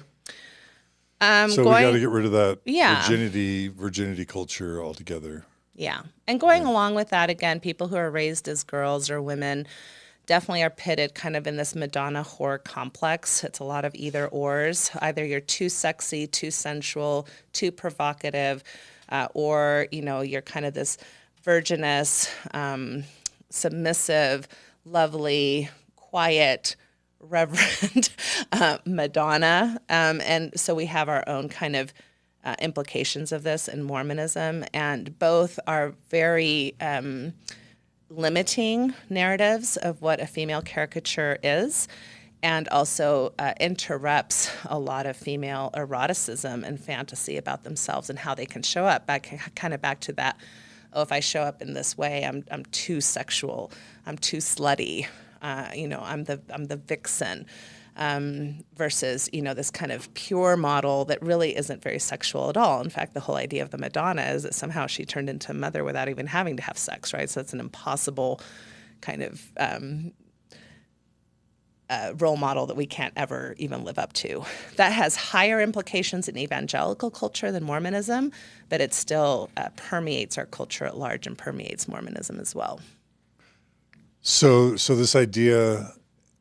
Kara, do you relate to that at all in your Mormon upbringing, to what Natasha said? I am one of the least relatable people on this subject. I know I'm probably not going to have a lot to say on this because I'm reading comments, because I am a weirdo, and I had all of the bad things happen to me and none of the trauma. I don't know what happened. I escaped it, and I'm a healthy, happy person from the day I got married until now, and I have had no issues from my sexual molestation growing up. Pretty much I escaped a lot of shit, a lot of stuff And I have a very healthy, happy sex life my entire marriage. So my commentary is not going to be very relatable, and I feel terrible, but that's just my story, and that's what I own. But it took me a long time to deconstruct that was abnormal, and that's not a lot of the normal messaging that I got, because I was raised by feminist leaders, and I'm the 1% of the 1% that maybe had a good experience. Sure. So. Well, at the same time, though, I would challenge a little bit of that. I'm actually really glad you mentioned this, because not everybody who has traumatic things happen to them necessarily has traumatic consequences. So those people are perfectly normal too, right? And if it ain't broken, don't worry about fixing it is great. And actually, that's a wonderful thing that you weren't necessarily deeply affected by some of these things that happen. That doesn't mean there's anything wrong with you. People are very resilient. People are very adaptive. And there's tons of people who have lived through all kinds of traumatic experiences that flourish and thrive and do well in all areas of their life. So by no means do we want to correlate trauma with dysfunction. Sometimes dysfunction can make sense through a trauma lens. Sometimes it doesn't. Not everybody who has dysfunction necessarily has events that they felt were traumatic. So it's kind of a mixture of things. And so I'm actually really glad you talked about that, because we want to make room for all presentations here. This is just an overview of some of the messages that I'm inviting people to consider as to whether or not they feel have had an impact in their life. But not everybody was affected the same. And I actually think that, quite frankly, when I think about people who go through faith transitions and who struggle, sometimes the people who struggle the most are the people who took it most seriously, which sometimes has to do with your personality. Sometimes it has to do with a mental health component, like maybe you lean towards OCD or anxiety components. The kids who kind of were able to like roll their eyes and say, I don't know what this person's talking about, when they were 18, they're out. A lot of times those people don't carry a lot of this internalized sexual shame, or don't have as hard of a time of leaving even a high demand religion. So yeah, I'm glad you said there's room that. for everybody. And yeah, when I was deconstructing Mormonism, I was in a Facebook group for, if you know, the HHS one. It's called Healthy, Happy Sexuality. I think you're in that group, right, Natasha? Yeah. Mm-hmm. Yeah. I don't know what your opinions We are can of put that that group. in the show notes. Yeah. It's got a really robust group. There's a couple LDS sex groups that I was in, and some are better than others. So I thought that one was really good and leaned toward the progressive side. And in that group, I got to read the whole myriad of different experiences from, people who had the worst lessons possible, and some people who are like, I don't know what you're talking about. I had great lessons, and people who had just a lot more like feminist leanings towards the way that they viewed the church and sexuality, and people like me in the day that were a lot more conservative and were like handing out some not so good advice. But so it was in that group that I started to realize how wide and varied Mormon women's upbringing and the message that they got and what they internalized and what they were using in their marriage now and what they needed to ditch or what they needed to adapt to. And what I really love about that group and what a lot of Mormon women are capable of is they know when something's not right, and they know where to get help. And there are so many good resources, especially in that group and through other ones I'm sure that Natasha will go into. And I really encourage people to have empathy that people come from different places and are taught different messages. And I had to grow up, quite honestly, as my deconstruction from Mormonism and through the things that I went through. I had to be more empathetic that I had a good experience and I needed to go into what my conditioning was that's a lot different than other people's, and to see people as products of their conditioning. And if we can just deconstruct the harmful messages and uplift the good ones, as we're all, whether in the church or out of the church. So if you'll do me a favor, share that link in the show notes. Will do. So Natasha, the last point, I want to make sure we captured that last point. It was about the Madonna. What was it? Yeah, the Madonna whore complex. The Madonna whore complex. Typically what it's called in kind of social science circles. Mm-hmm. Okay, so you're either pure or you're a slut. Is it basically a false dichotomy? Is that? Yeah, because typically most of us have a little bit of both.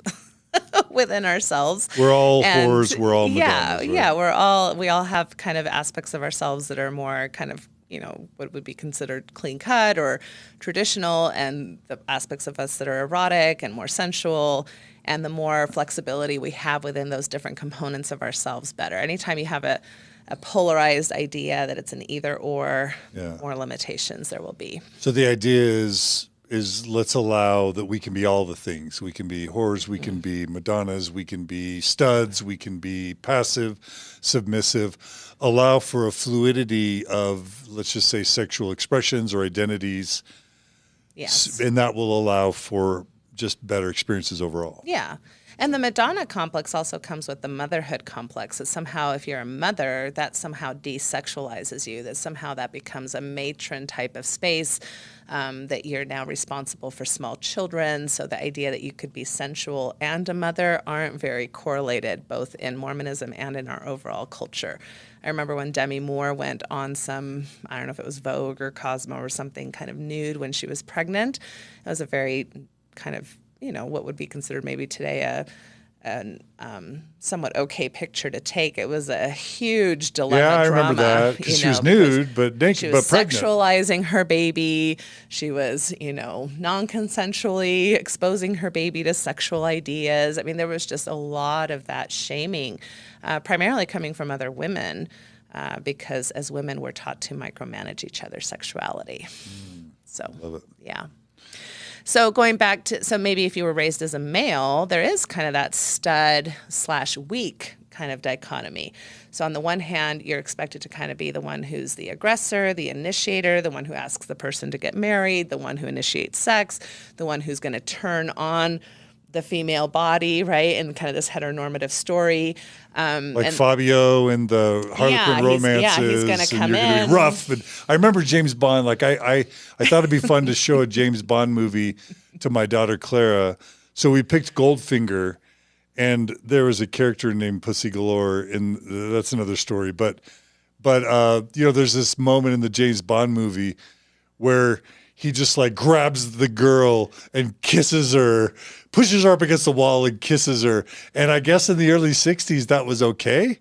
That's super rapey, by 2021 standards, that a man without consent can just grab a woman, put her up against the wall and force kiss her. And she, it's always like she starts out resisting and then she melts, lets go and melts into his arms. Mm-hmm. Yeah. But I mean, that was kind of maybe conditioning men that they needed to be forceful.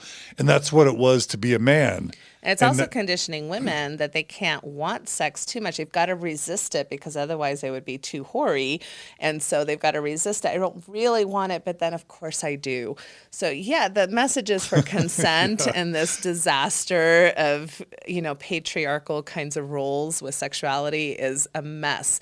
Again, both in our media and in our religious circles.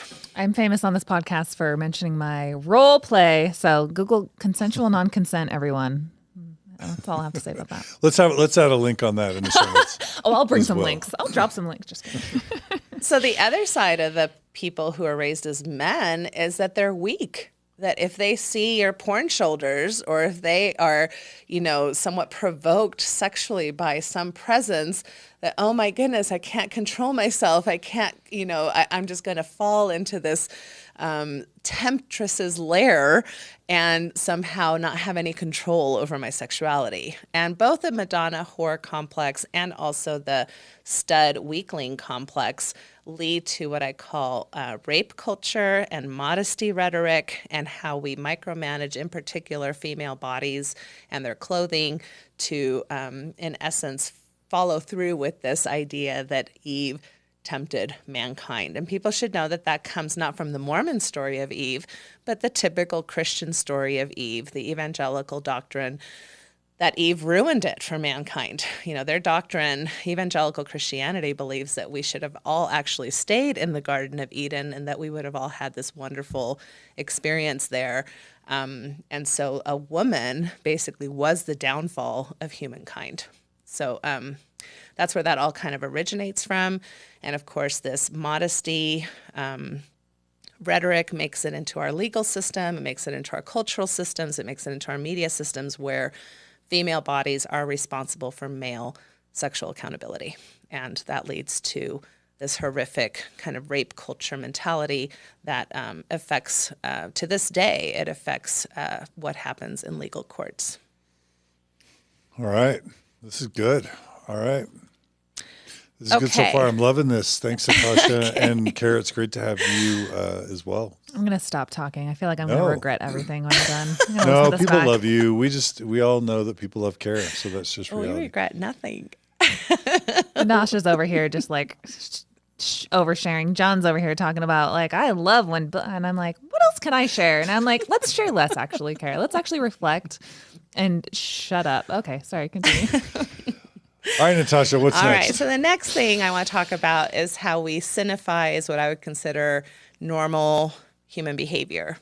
So starting from self-touch, typically masturbation, we make that to be something that is sinful and shouldn't be happening when it's something that we know that throughout culture, throughout human race, throughout socioeconomic It's status, ubiquitous. throughout the human story, Male, humans female, touch themselves. male, female, all ages, babies in the womb, infants for tens of thousands of years, Yes. if not longer. Yes. There's like, other than like sleep and food and water, like it'd be hard to find something.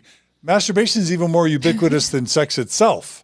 Because so I mean, it would be hard to find a more universal, more human experience than self-pleasure, and yet it's like the worst thing ever in Mormonism. Yeah, and from next to murder. Yeah, Emily Nagoski's term is from womb to tomb. That's the spectrum for which humans are sexual beings, and they actually have ultrasounds where you can see, a fetus in a sense managing their genitalia. And also, and it's not just religion that does this. In fact, of sinifying, sometimes mental health traditions have also done this. For example, it's seen as abnormal if you're using masturbation to cope with stress. And I'm like, well, of course you're using masturbation to cope with stress. Like, that's an actually healthy way to cope with stress, as are 500 other coping mechanisms that you could use to deal with stress that we wouldn't necessarily pathologize, right? So if you're like, well, I play Tetris to manage stress, playing Tetris isn't a sin, but masturbation is. So that's that we sinify that, and of course we sinify any sexual exploration, like I had talked about earlier, in regards to sexual exploration. So it's normal to have crushes and be interested and to start exploring kissing and dating, pretty much from puberty on, and all of that is kind of shut down. Either through age restrictions and or group restrictions, you can only go out in groups until, again, that marital vow. So if you really do it the Mormon way, which would be to really only kind of peck or possibly French kiss prior to getting naked the next, in 2 hours with each other and have PIV sex, you've missed an entire realm of foreplay and getting to know each other that is more normative in a sexual exploratory journey.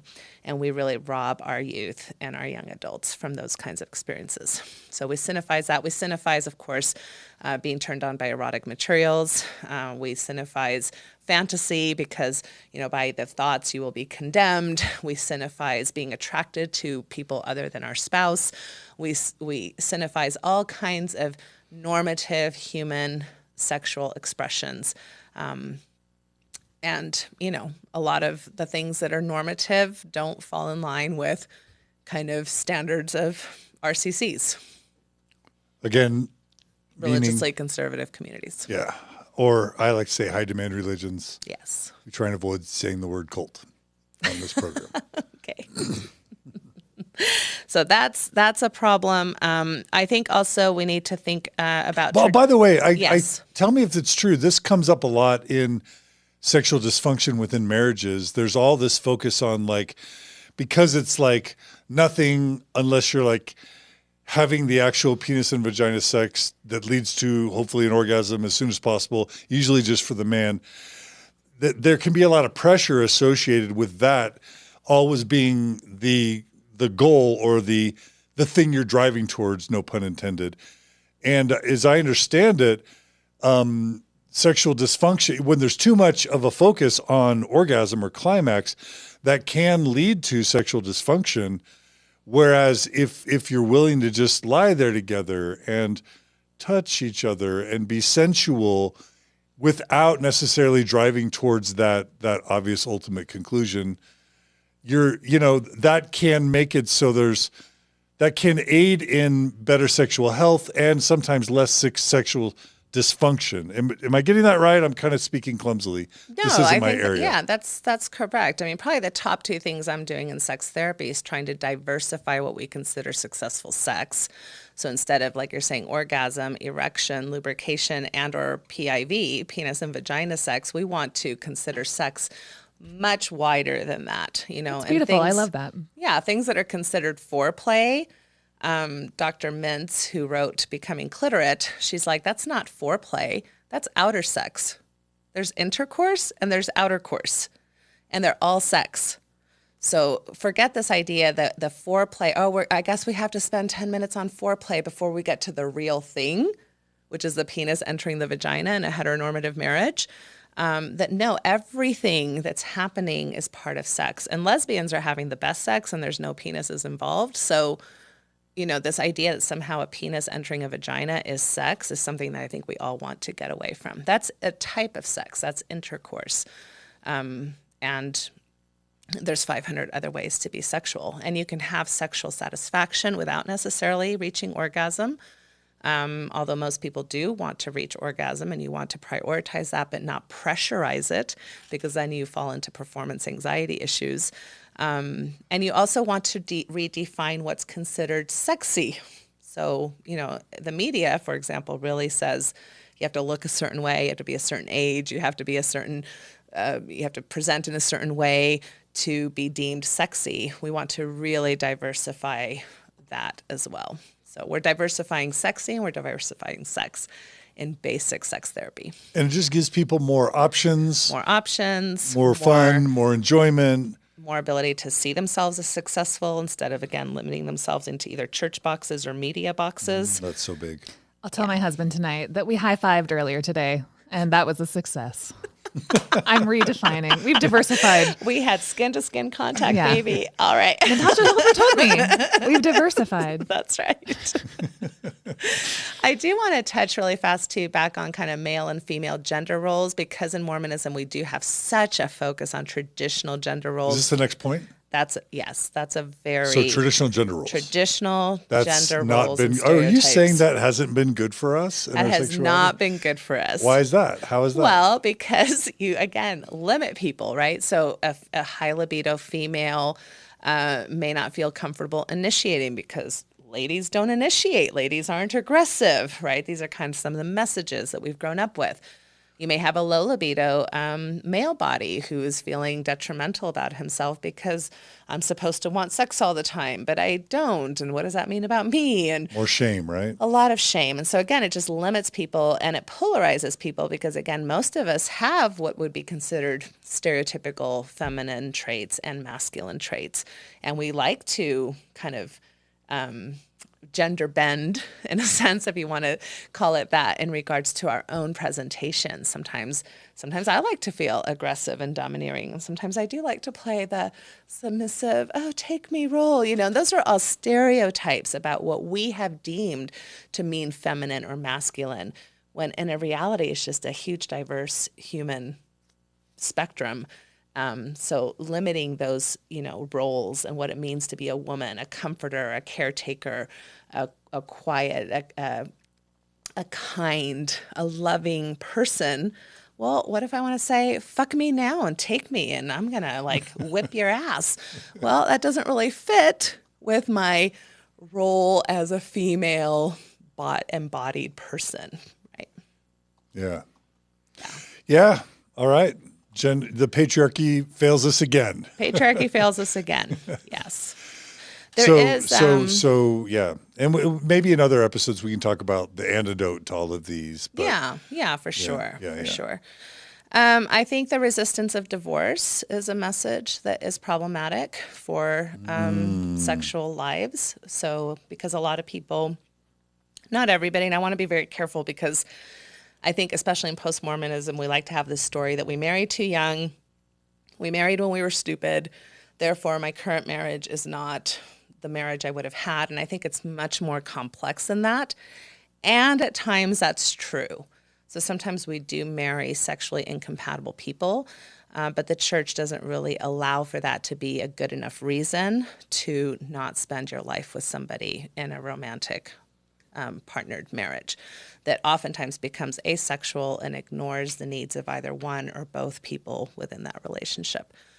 So that's a problematic concept, and there's really no options out, because most marriages are monogamous, and so if you're not going to consider a consensual non-monogamous approach, if you're not going to allow for pornography or solo sex, if you're not going to allow for other expressions of sexual exploration and outsource, if the only person you're allowed to be sexual with is your married partner, then there's a lot of, I think, both feeling stuck and almost both feeling taken hostage by the other.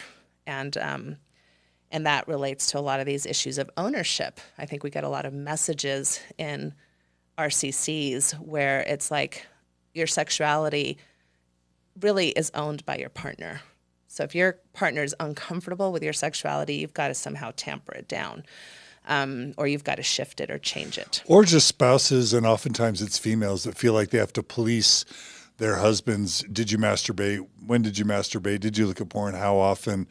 I think, it's not that I'm necessarily saying I'm pro-porn, but I think that wreaks all sorts of damage on so many Mormon marriages and probably other conservative religious marriages, because we've talked about this in our retreats a lot. It puts, in this case, the wife not as the lover, but as like the police officer, or as the mother policing the sexuality of, in this case, the husband. That's not sexy. It leads to shame, and it wreak all sorts of sexual havoc. Isn't that a huge thing you deal with, is women policing their husband's sexuality? And we teach women to police their husband's sexuality in Mormonism. That's what we do. That's a learned response. That's not a natural response. That's a learned response. And in many ways, we also teach men to do that to women in regards to how much libido they have or how they show up, and if they're showing up too sexual or not sexual enough. Again, it all comes back to this idea that somehow I own your sexuality, you own mine, instead of the framework being more like, no, I own my own sexuality. I have a right to my own brain. I have a right to my own body. I have a right to my own privacy. And I would like to share some of that sexuality with you in this partnership. That is a very different framing than what we normally get. In fact, this leads to even people who've had premarital sex, feel their spouses can feel betrayed by them, even though they didn't even know them at the time, because you should have saved yourself for me. There's so many ways that people monitor and police each other's sexuality in really inappropriate ways that don't lead to eroticism and egalitarianism. It leads to ownership. That's so important. And possessiveness. This is so super important. Yeah, I love it. And then probably the last thing that I would say in regards to Mormonism, other than, of course, I think I've mentioned this along the way, but it should be its own bullet point, is that we're heteronormative only. But then past that bullet point is the ghost of polygamy, which is Carolyn Pearson's title to her book. And I think that is a very unique aspect of Mormon sexuality, where we have this kind of understanding that nobody really talks about, nobody really addresses, and yet we have this constant idea that at some point, in some way, in some shape or form, it's not just going to be you and me, baby, right? And to think that doesn't affect people who are living in the here and now, even though we don't currently live supposedly the principle of polygamy, although I think we do, because we have apostles married to more than one woman and talking about those kinds of things. But we don't really consider that from a sexual context. And so there's so many people who are kind of haunted by this idea that, I'm sleeping with you now and I'm sharing my body with you now, but at some point in the future, I need to prepare myself to possibly not be your only partner, or to have more than one partner if you're the male. That wreaks a lot of havoc that I don't think is ever adequately addressed in any circles other than maybe in Carolyn Pearson's book. And we'll add that to our show notes, because we did an episode with Carolyn Pearson on the ghost of eternal polygamy. Yes. But, non-Mormons aren't going to get this, by the way, that that because polygamy is still in Mormon scripture, if you go to Doctrine and Covenants section 132, just Google it. We can add that to the show notes too. Polygamy is literally baked into Mormon doctrine. Our two top Mormon officials in the Mormon Church, Russell M. Nelson and Dallin H. Oaks, are both sealed to multiple women in the eternities. So they literally are eternal polygamists. And what Mormons underestimate and what non-Mormons have no idea about is how many Mormon women are terrorized because they fear that either if they die, their husbands are going to take on another woman, or in the afterlife, they're going to have to share their husbands with other women.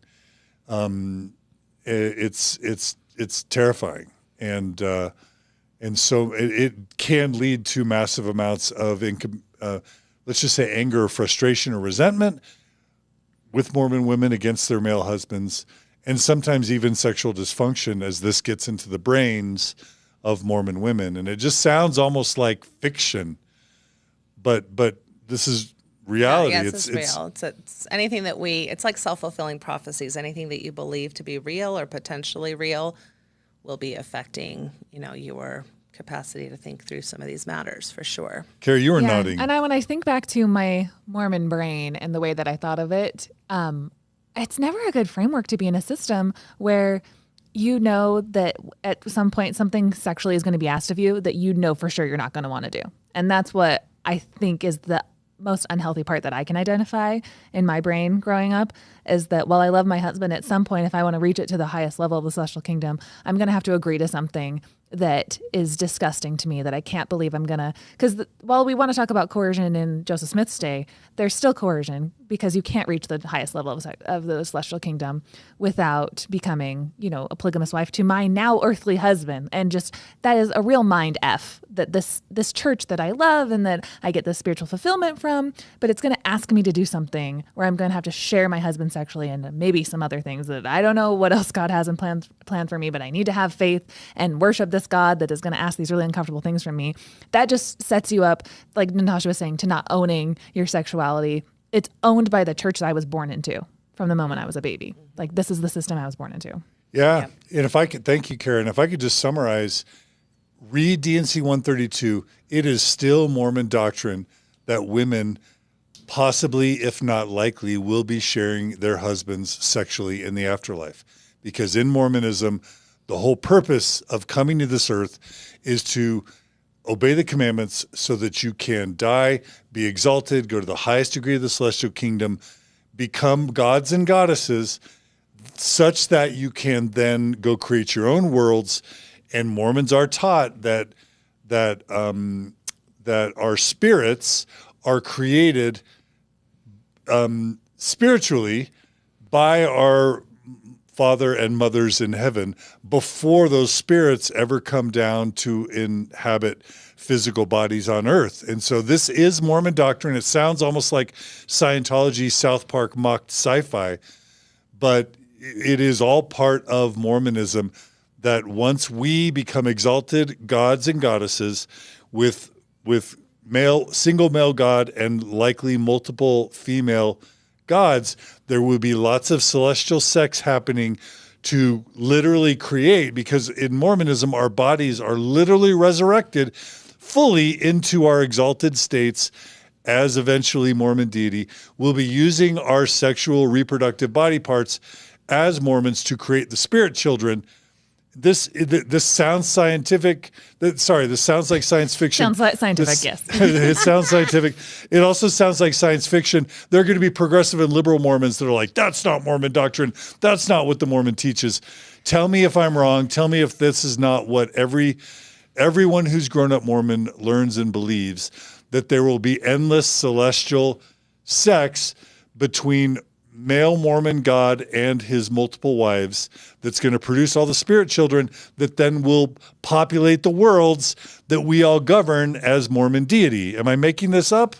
You're not making it up. Somebody else already did that. Am I exaggerating? What do you mean? Oh, that's good.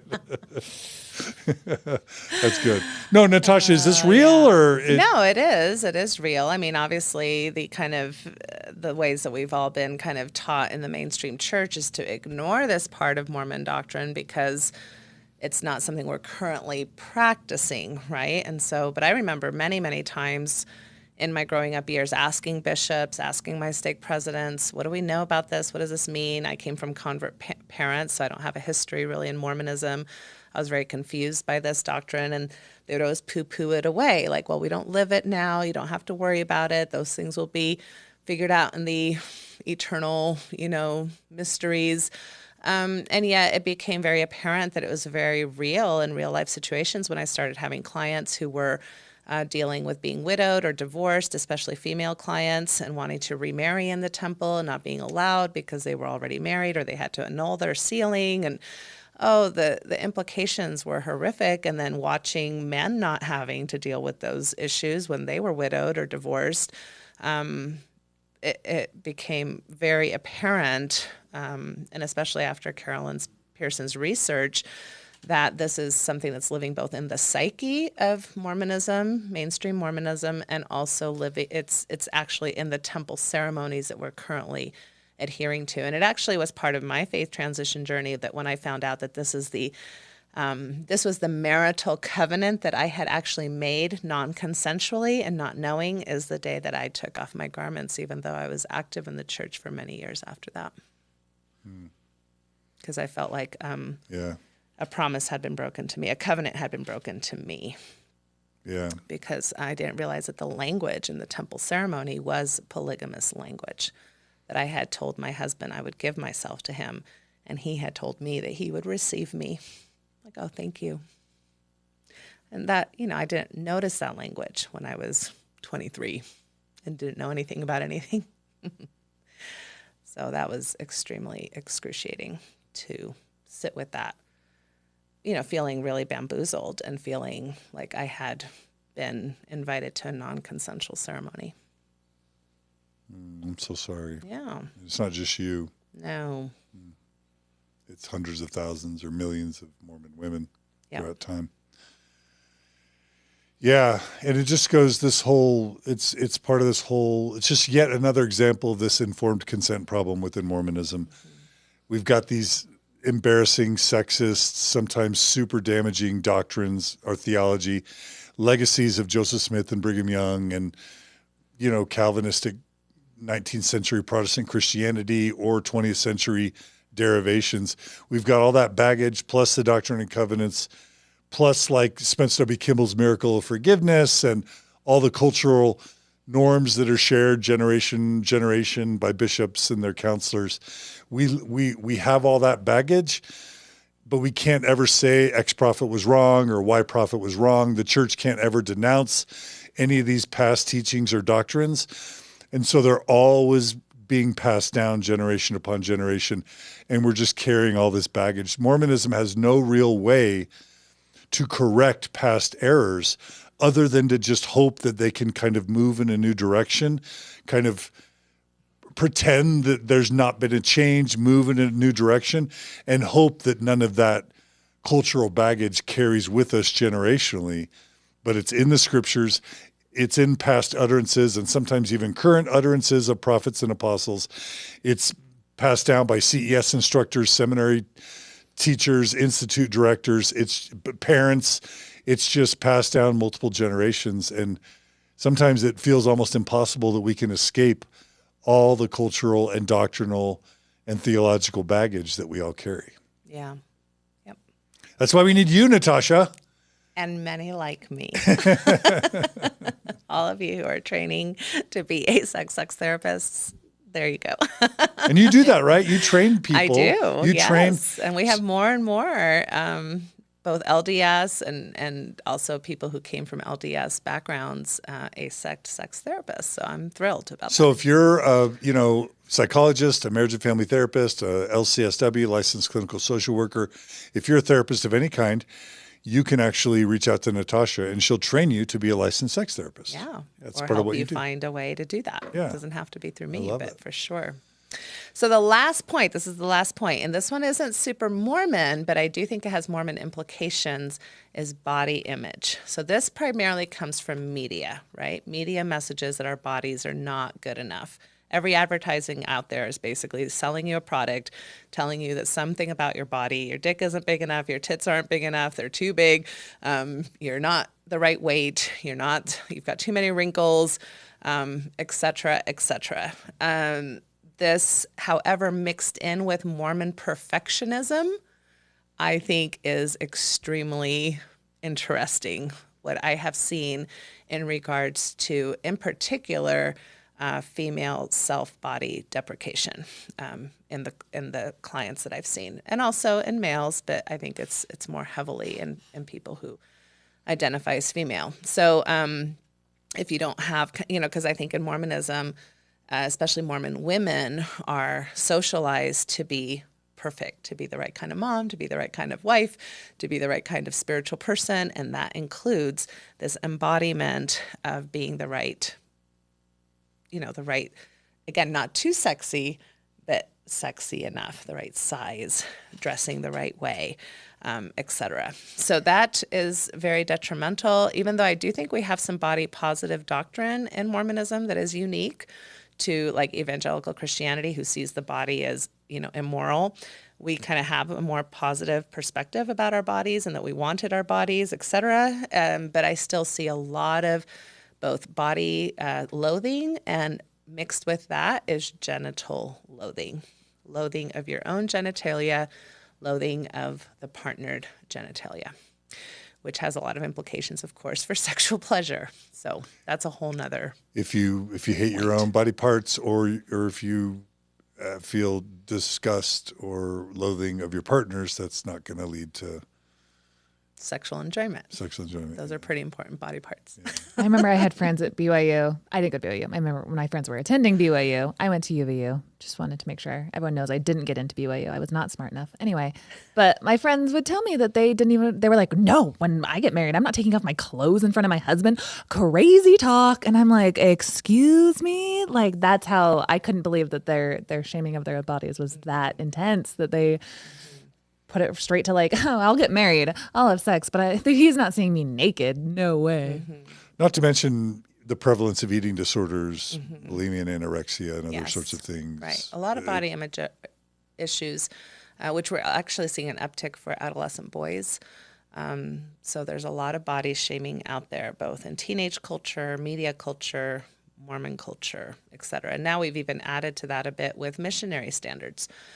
Because if you have to meet certain BMI requirements and everything that, for some people who are of size or present in different types of bodies or ability of bodies, that has a lot of implications for feeling sexual and feeling sexy and attractive and desirable and worthy of sexual pleasure.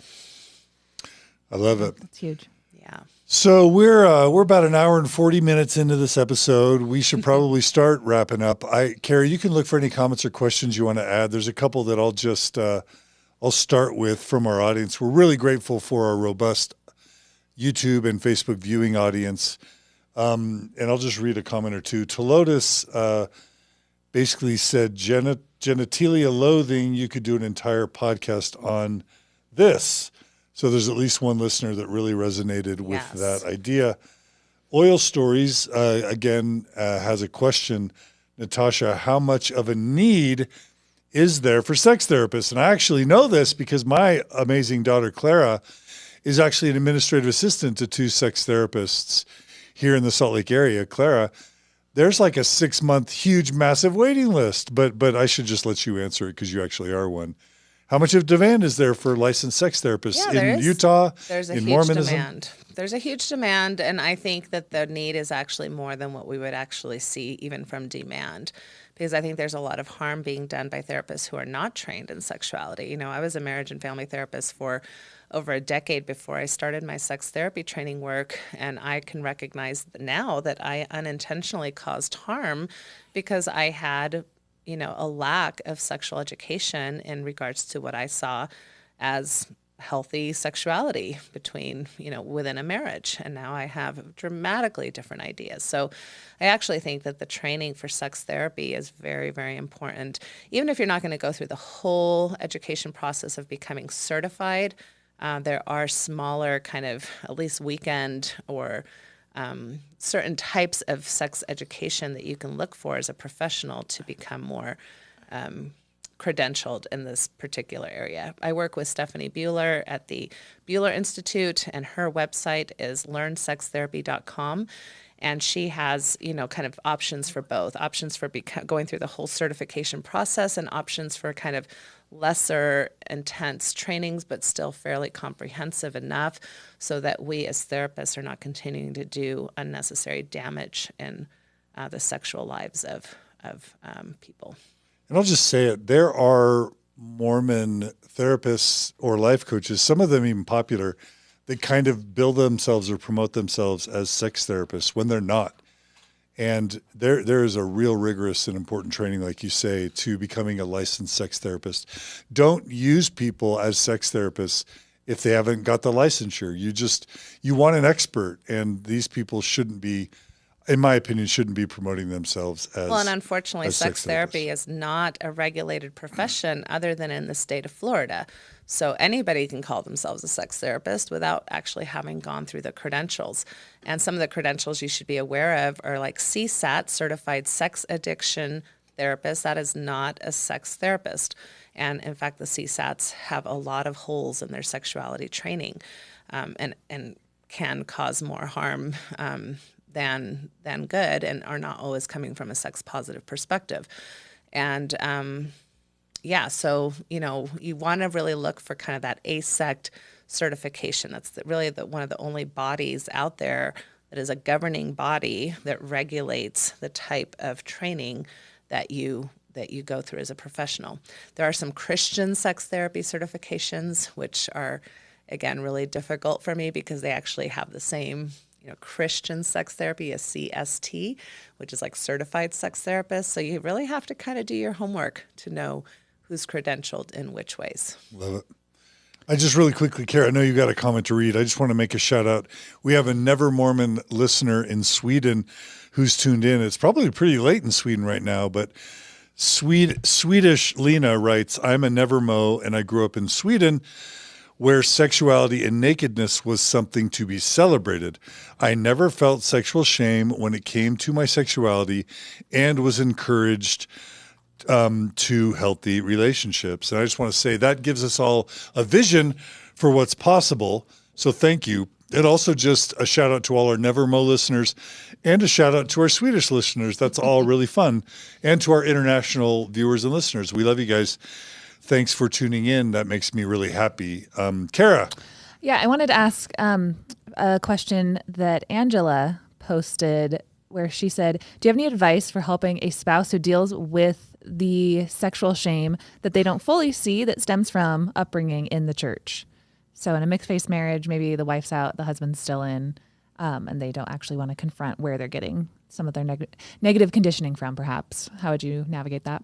Yeah, that's really difficult when you feel like you have insight for your partner that your partner isn't necessarily willing or able to discern or see or be influenced by. I mean, that's kind of one of John Gottman's principles for healthy marriages is to be willing to be influenced by your spouse and be willing to see what your spouse has to say as possibly something that you should be paying attention to. At the end of the day, you can't force anybody, including your own spouse, to see things exactly how you see them. So the things that I would recommend are, of course, if they're willing, maybe some couples counseling or some softball approaches to this kind of topic where you're being gentle and loving and respectful and not shaming them about their shame. And also maybe using kind of like sandwich approaches where you insert some difficult feedback between two very soft, loving comments, like, honey, I love you so much.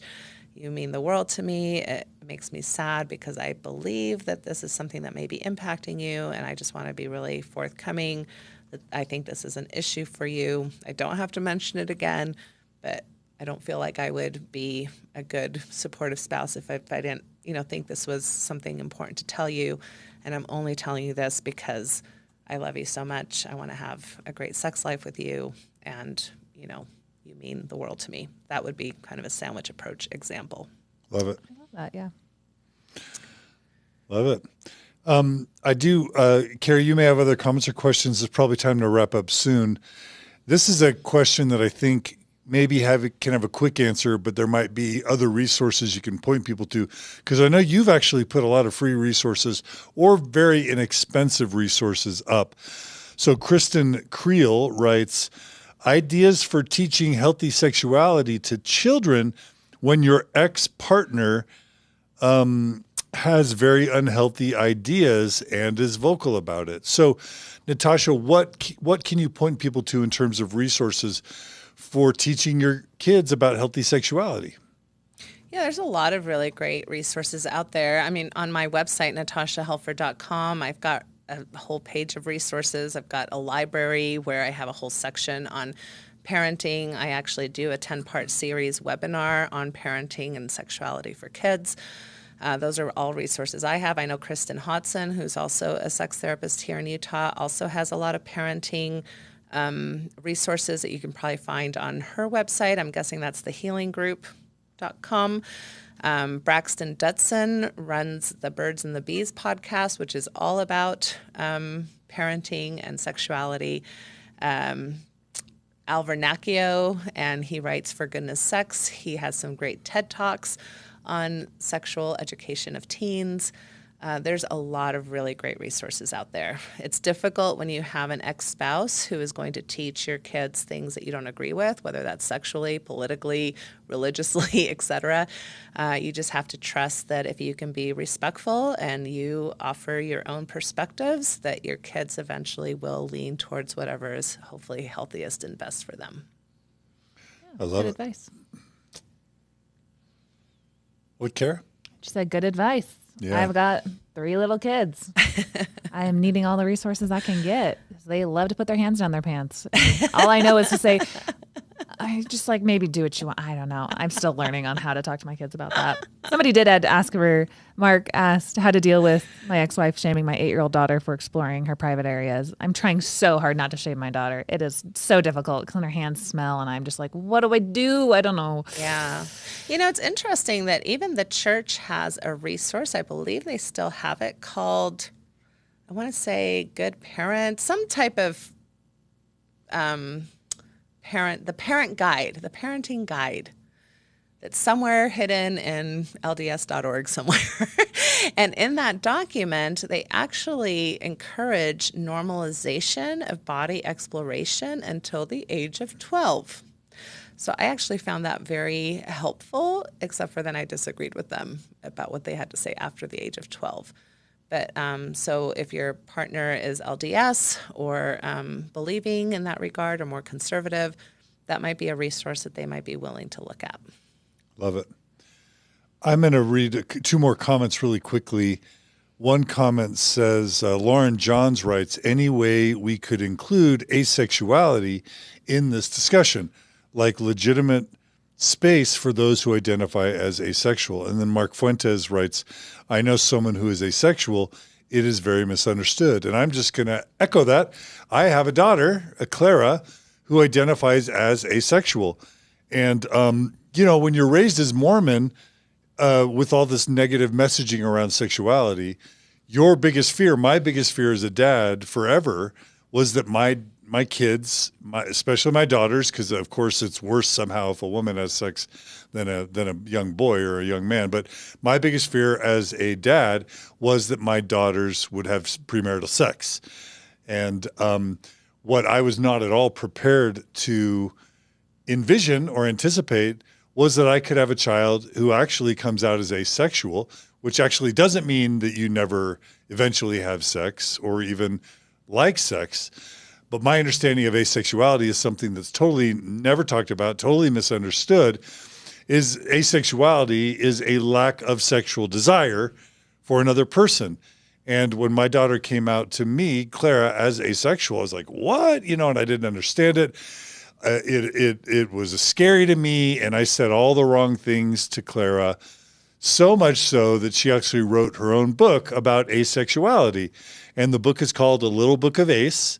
And this isn't me like any other reason than just like one of the reasons Clara wrote this book is because she couldn't find a good book about asexuality. But asexuality is a thing, and it really impacts people. Can you just really quickly tell our listeners how asexuality comes into play with your clientele or with Mormon marriages or with post-Mormon marriages? Because a lack of awareness around asexuality can really wreak havoc in people's individual lives and in their relationships. Yeah, well, just like we have pathologized sexuality, we have also pathologized the lack of sexual interest. And so it's kind of this idea that we've had for a long time, both in the medical community and even the psychological community, that everybody should present as being interested in sex at one way or another. So the asexual community has really garnered a lot of support and education in regards to, wait a minute, why do I have to be sexual in order to be deemed healthy? And that's a very valid point. And that's why when you think about all the acronyms, LGBTQIA, I is intersex, A is asexual, and then there's a plus because now you have things like aromantic and pansexual. And, there's so many ways that people have a right to label and identify their interests without feeling broken or pathologized or wrong somehow.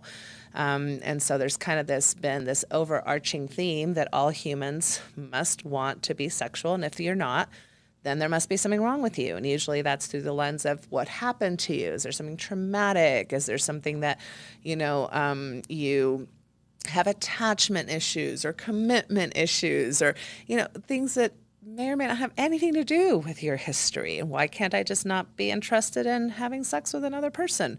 And so that's a very legitimate, valid label, that we currently have. My only concern with the asexual kind of concept is that when we look at the national statistics, about 1%, 1.5% of the national population identifies as asexual. Colloquially, like anecdotally in my practice, especially with female bodies, they come in and ask me if I might think that they are asexual about 30% of the time. That's a very wide difference between a national kind of a statistic and the concern of females. You're saying there might be people who have been raised as females. There might be a way higher prevalence of asexuality than the statistics are showing? Is that what you're saying? No, I don't think that I think that there is, because women in particular in our church have not been allowed to consider themselves sexual agents and have sexual internal authority.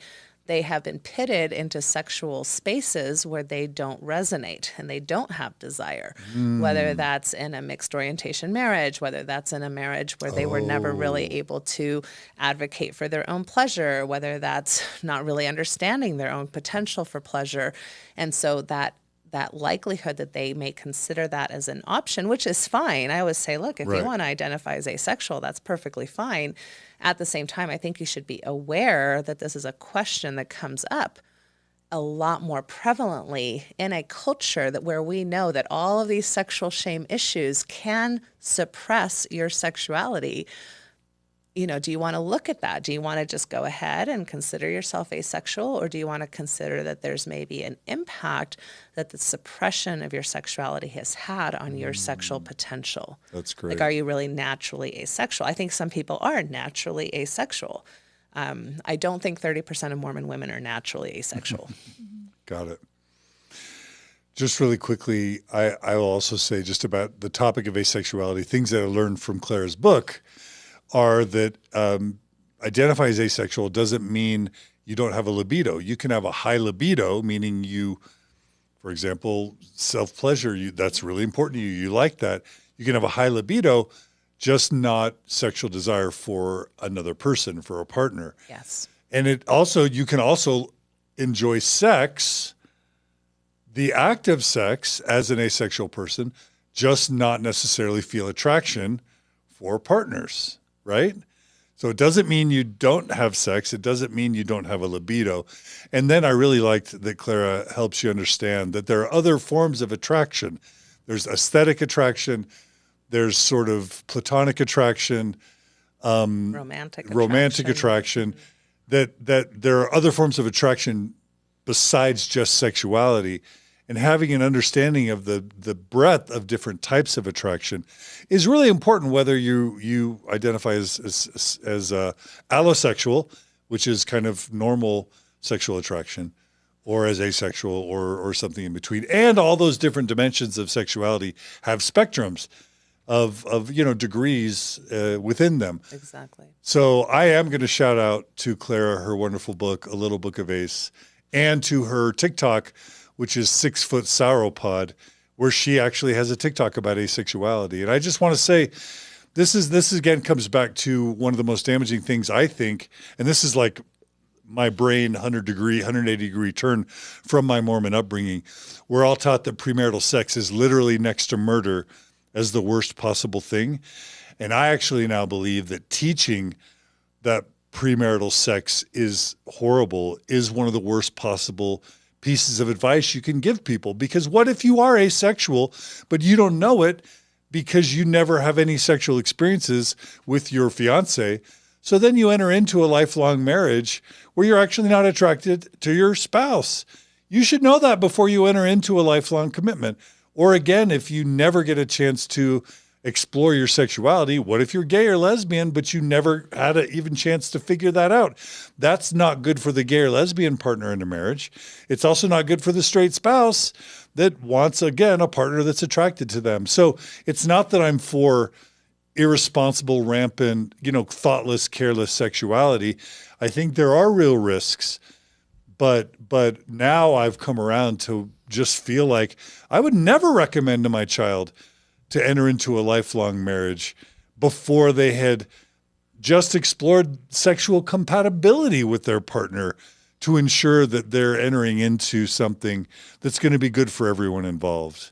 Yeah, I think what you're really getting at is that most RCCs are very act-based. They're very based on certain actions being correct or not correct, whereas what we really want to move towards is more relationship-based or principle-based sexuality and ideas. And we kind of have language for this in Mormon tradition. It's like the letter of the law versus the spirit of the law. And I think that when we lean towards the spirit of things, the principles of things, the values, that's why I talk about the 6 principles of sexual health kind of ad nauseum, because that's a basic place where you can really have some good principles without necessarily getting all tied up into whether a certain behavior is okay or not. Yeah, I hope we explore that topic more in more of these episodes. That's really interesting. We will. We absolutely will. Yeah. All right. And before we finish, can I just say, Please. I want to go really quickly through none of this has been comprehensive list, by the way, so please tell me what holes you feel I've missed.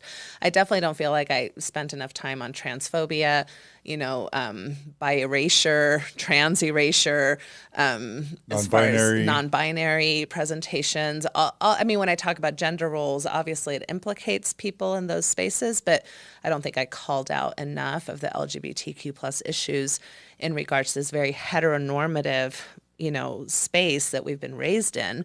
And gender binary. Yeah, those are maybe issues that we can talk more about more in the future as well, or have people who are maybe more adept at talking about those than even I am.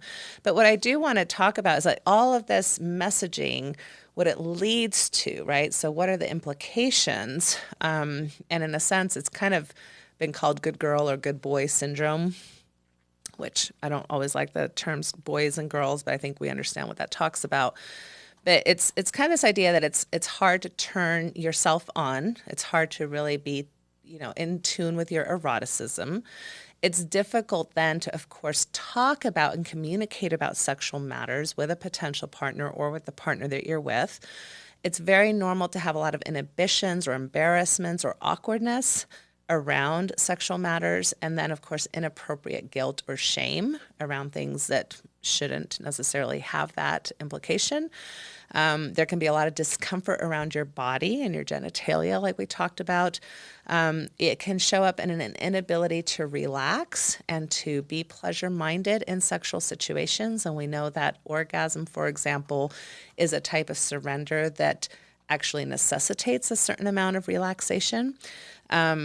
There's a lot of implications about procreation and reproduction in regards to sexual ideas and roles. Sexuality is oftentimes not seen as important enough to prioritize in a relationship or in a life or in a marriage. There can be an inhibited sexual response.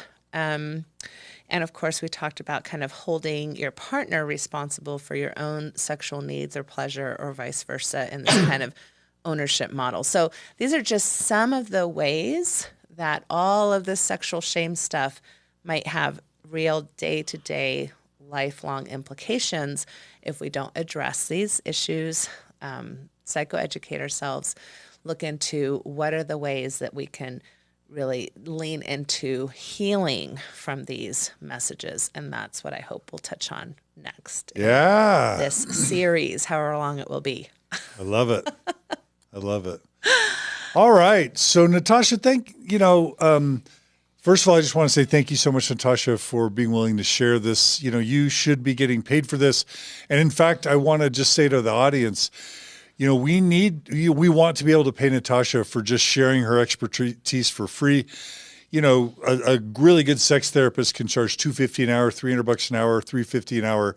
Natasha's sharing her expertise with us for free. And what I want to let you guys know is how you can support Natasha and this series called The Gift of the Mormon Faith Crisis Podcast. So what we want you to do is, if you valued today, if you want to see Natasha come back and talk about more about healing from sexual shame and healthy sexuality, along with healthy marriages and healthy relationships and healthy communication, if you want to have us bring Margie back and Anthony Miller and Samantha Shelley and others, please go to MormonFaithCrisis.com right now, click on the donate button, and become a monthly donor. We are going to use that money, if you become a monthly donor, to pay Kara to be here to help us produce this, and to pay people like Natasha and Margie and others for being on this program.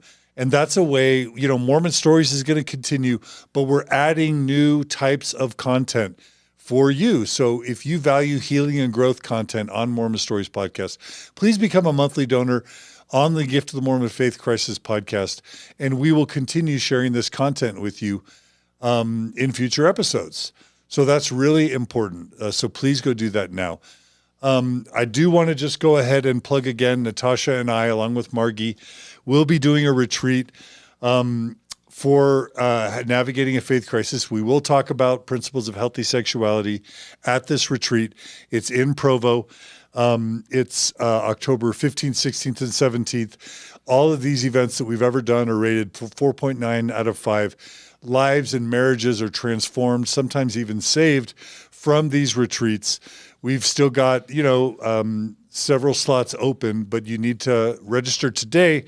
You can go to getmormonhelp.com/events and then go to retreats, and you can register. You can also go to thrivebeyondreligion.com events, and you can find this event there. Margie and I, Natasha, would love to see you there. It will help you no matter where you are in your faith journey. I also want to plug the Thrive Day, November 14th at the Salt Palace. We've got Sarah Edmondson of The Vow and of A Little Bit Culty podcast. We've got Lance Allred. We've got Natasha there, me, Kara Burrell, lots of TikTokers, lots of ex-Mormon and post-Mormon people, authors that you'll love. So please plan on attending that as well.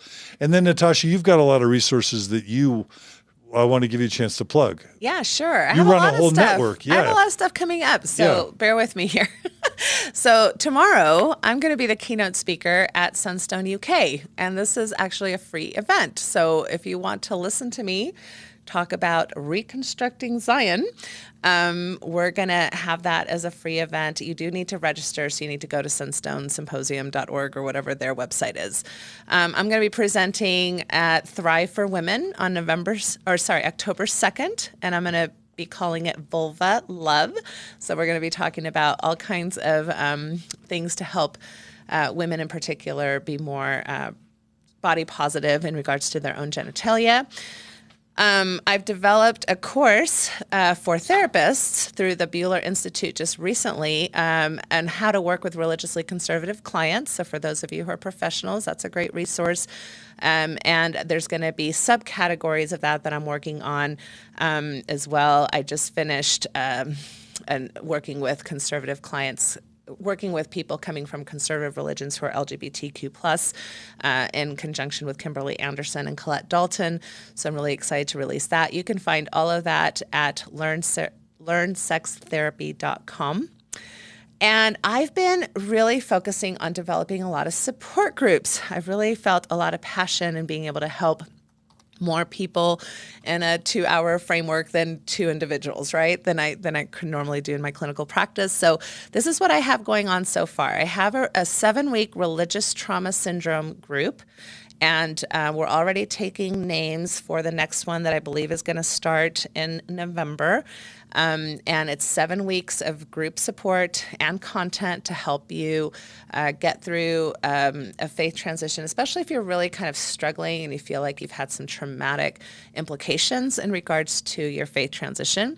I have also developed a Reclaiming Female Sexual Desire 7-week support group. That one's also filling up. I'm doing these right now, but the next groups are filling up, and I believe the next one's also starting in either late October or November. And I've got a group that I'm currently doing also for those who are healing from having been incorrectly diagnosed as a sex or porn addict, because that's not an actual diagnosis. And so either people usually get that diagnosis because they don't fit into the current standards of their church environment, and or if they do feel like they have out of control sexual behavior, again, they've been through an ineffective treatment process. So that's really interesting group, and I'm really getting a lot of great feedback about that.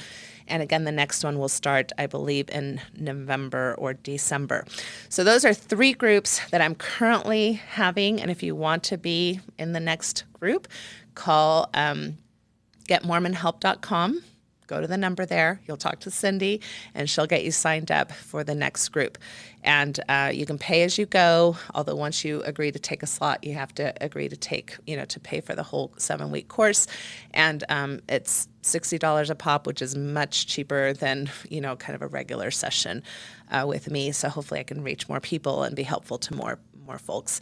I'm also planning the following. So if you're interested in these, I would encourage you to call and get yourself on the waiting list. But I'm planning a support group for post-Mormon couples. So marriages where they're both going through a faith transition and dealing with the implications of having to kind of redefine and recontract a lot of their marital things, sexuality, gender roles, career decisions, parenting, etc. I'm also planning on creating a support group for those who need help recovering from sexual trauma.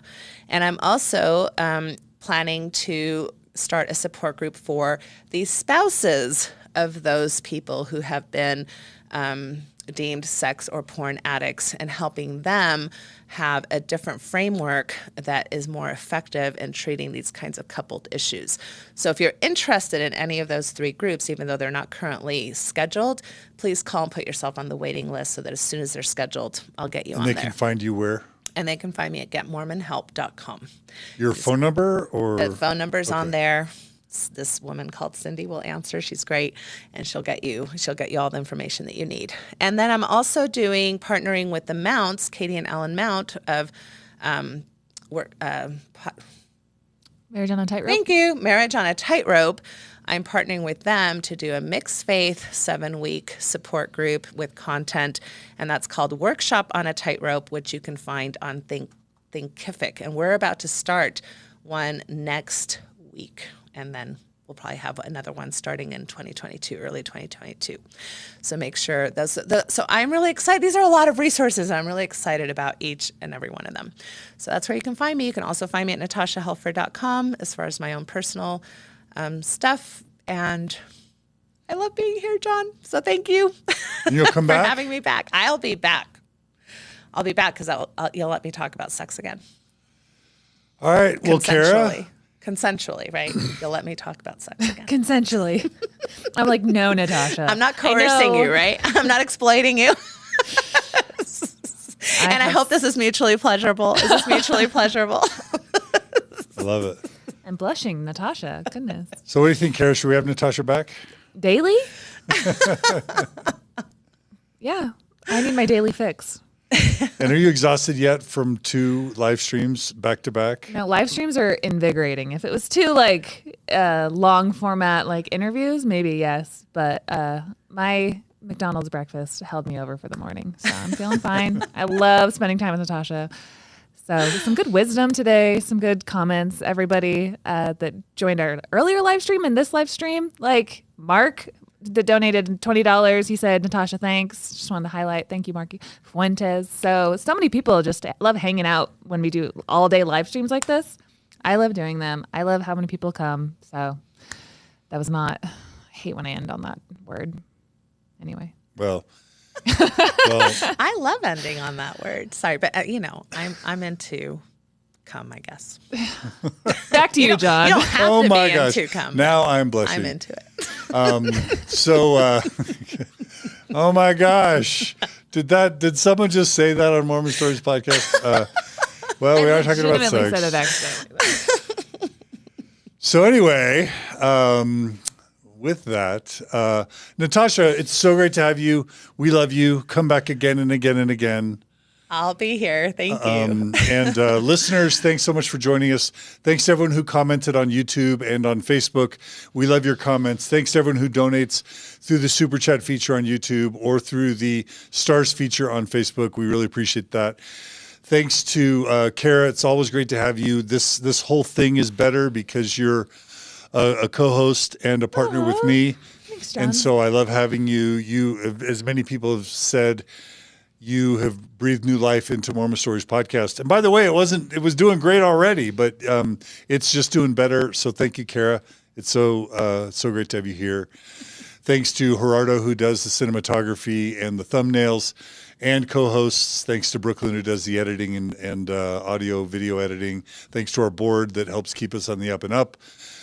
Clint and Carrie. And thanks to our donors. If you value this content and want to see it continue, just generally speaking, if you want to see Mormon Stories continue, go to mormonstories.org, become a monthly donor. Your donations are tax deductible. In the U.S., we're fully financially transparent, and all your money goes towards supporting the resources I just mentioned. So please become a monthly donor. Please subscribe to us. Our TikTok channel is amazing. Kara manages our TikTok channel. We have over 70,000 now subscribers to our Mormon Stories podcast TikTok channel, where we share shorts. Kara, I want to start doing like videos with you again, where we do little shorts. Can we do that or not? Yeah, we've been really busy, but we need to take some time to do those. Can you make us less busy?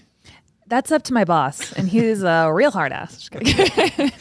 Well, we want to do more original creative content videos, but right now we're sharing shorts there.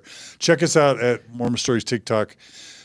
Subscribe to us there on Instagram, follow us on Twitter. Subscribe to us and follow us on Facebook on the Mormon Stories Podcast Facebook page. Please give us a positive review on the Mormon Stories Podcast page, because we have haters that are always giving us negative reviews there. And what we really, really, really need, you don't have to pay a penny for this. Please go to iTunes or the Apple Podcast app and give us positive reviews, because we have haters that regularly give us 1-star reviews there and drag our ratings down. They don't even listen to the podcast. They just hate the fact that we exist and want us to get bad ratings. So we need a mountain of you to give us positive reviews. We are literally one of the top 20 religious themed podcasts in the United States. Did you know that, Natasha? I think you have told me that, and you are amazing. That's awesome. Well, we are. You helped make it happen. Well, thank you. I think everybody is. Everybody who's on this show. Yeah, but just today I was like looking up our ranking on Apple Podcasts, and we're right up there with Rick Warren and, just all those religious, themed podcasts that you would think are out of our league. We're right up there with them. So that's a big deal. Yeah. So please give us positive reviews so that we look good on Apple Podcasts. And just keep in touch. Email us at mormonstories@gmail.com. We love your feedback. And be good to each other and be kind to each other. Have healthy sex. Have lots of healthy sex. If you're into that. If you're not, don't. But, stay tuned for more episodes of Mormon Stories podcast in the days, weeks, and months ahead. We've just got so much lined up. Stay tuned for more. It's going to be great. All right, Natasha, you're awesome. All right. Thanks. All right, Kara, thanks so much. Yep. Thanks, John. Thanks, Natasha. See you guys soon.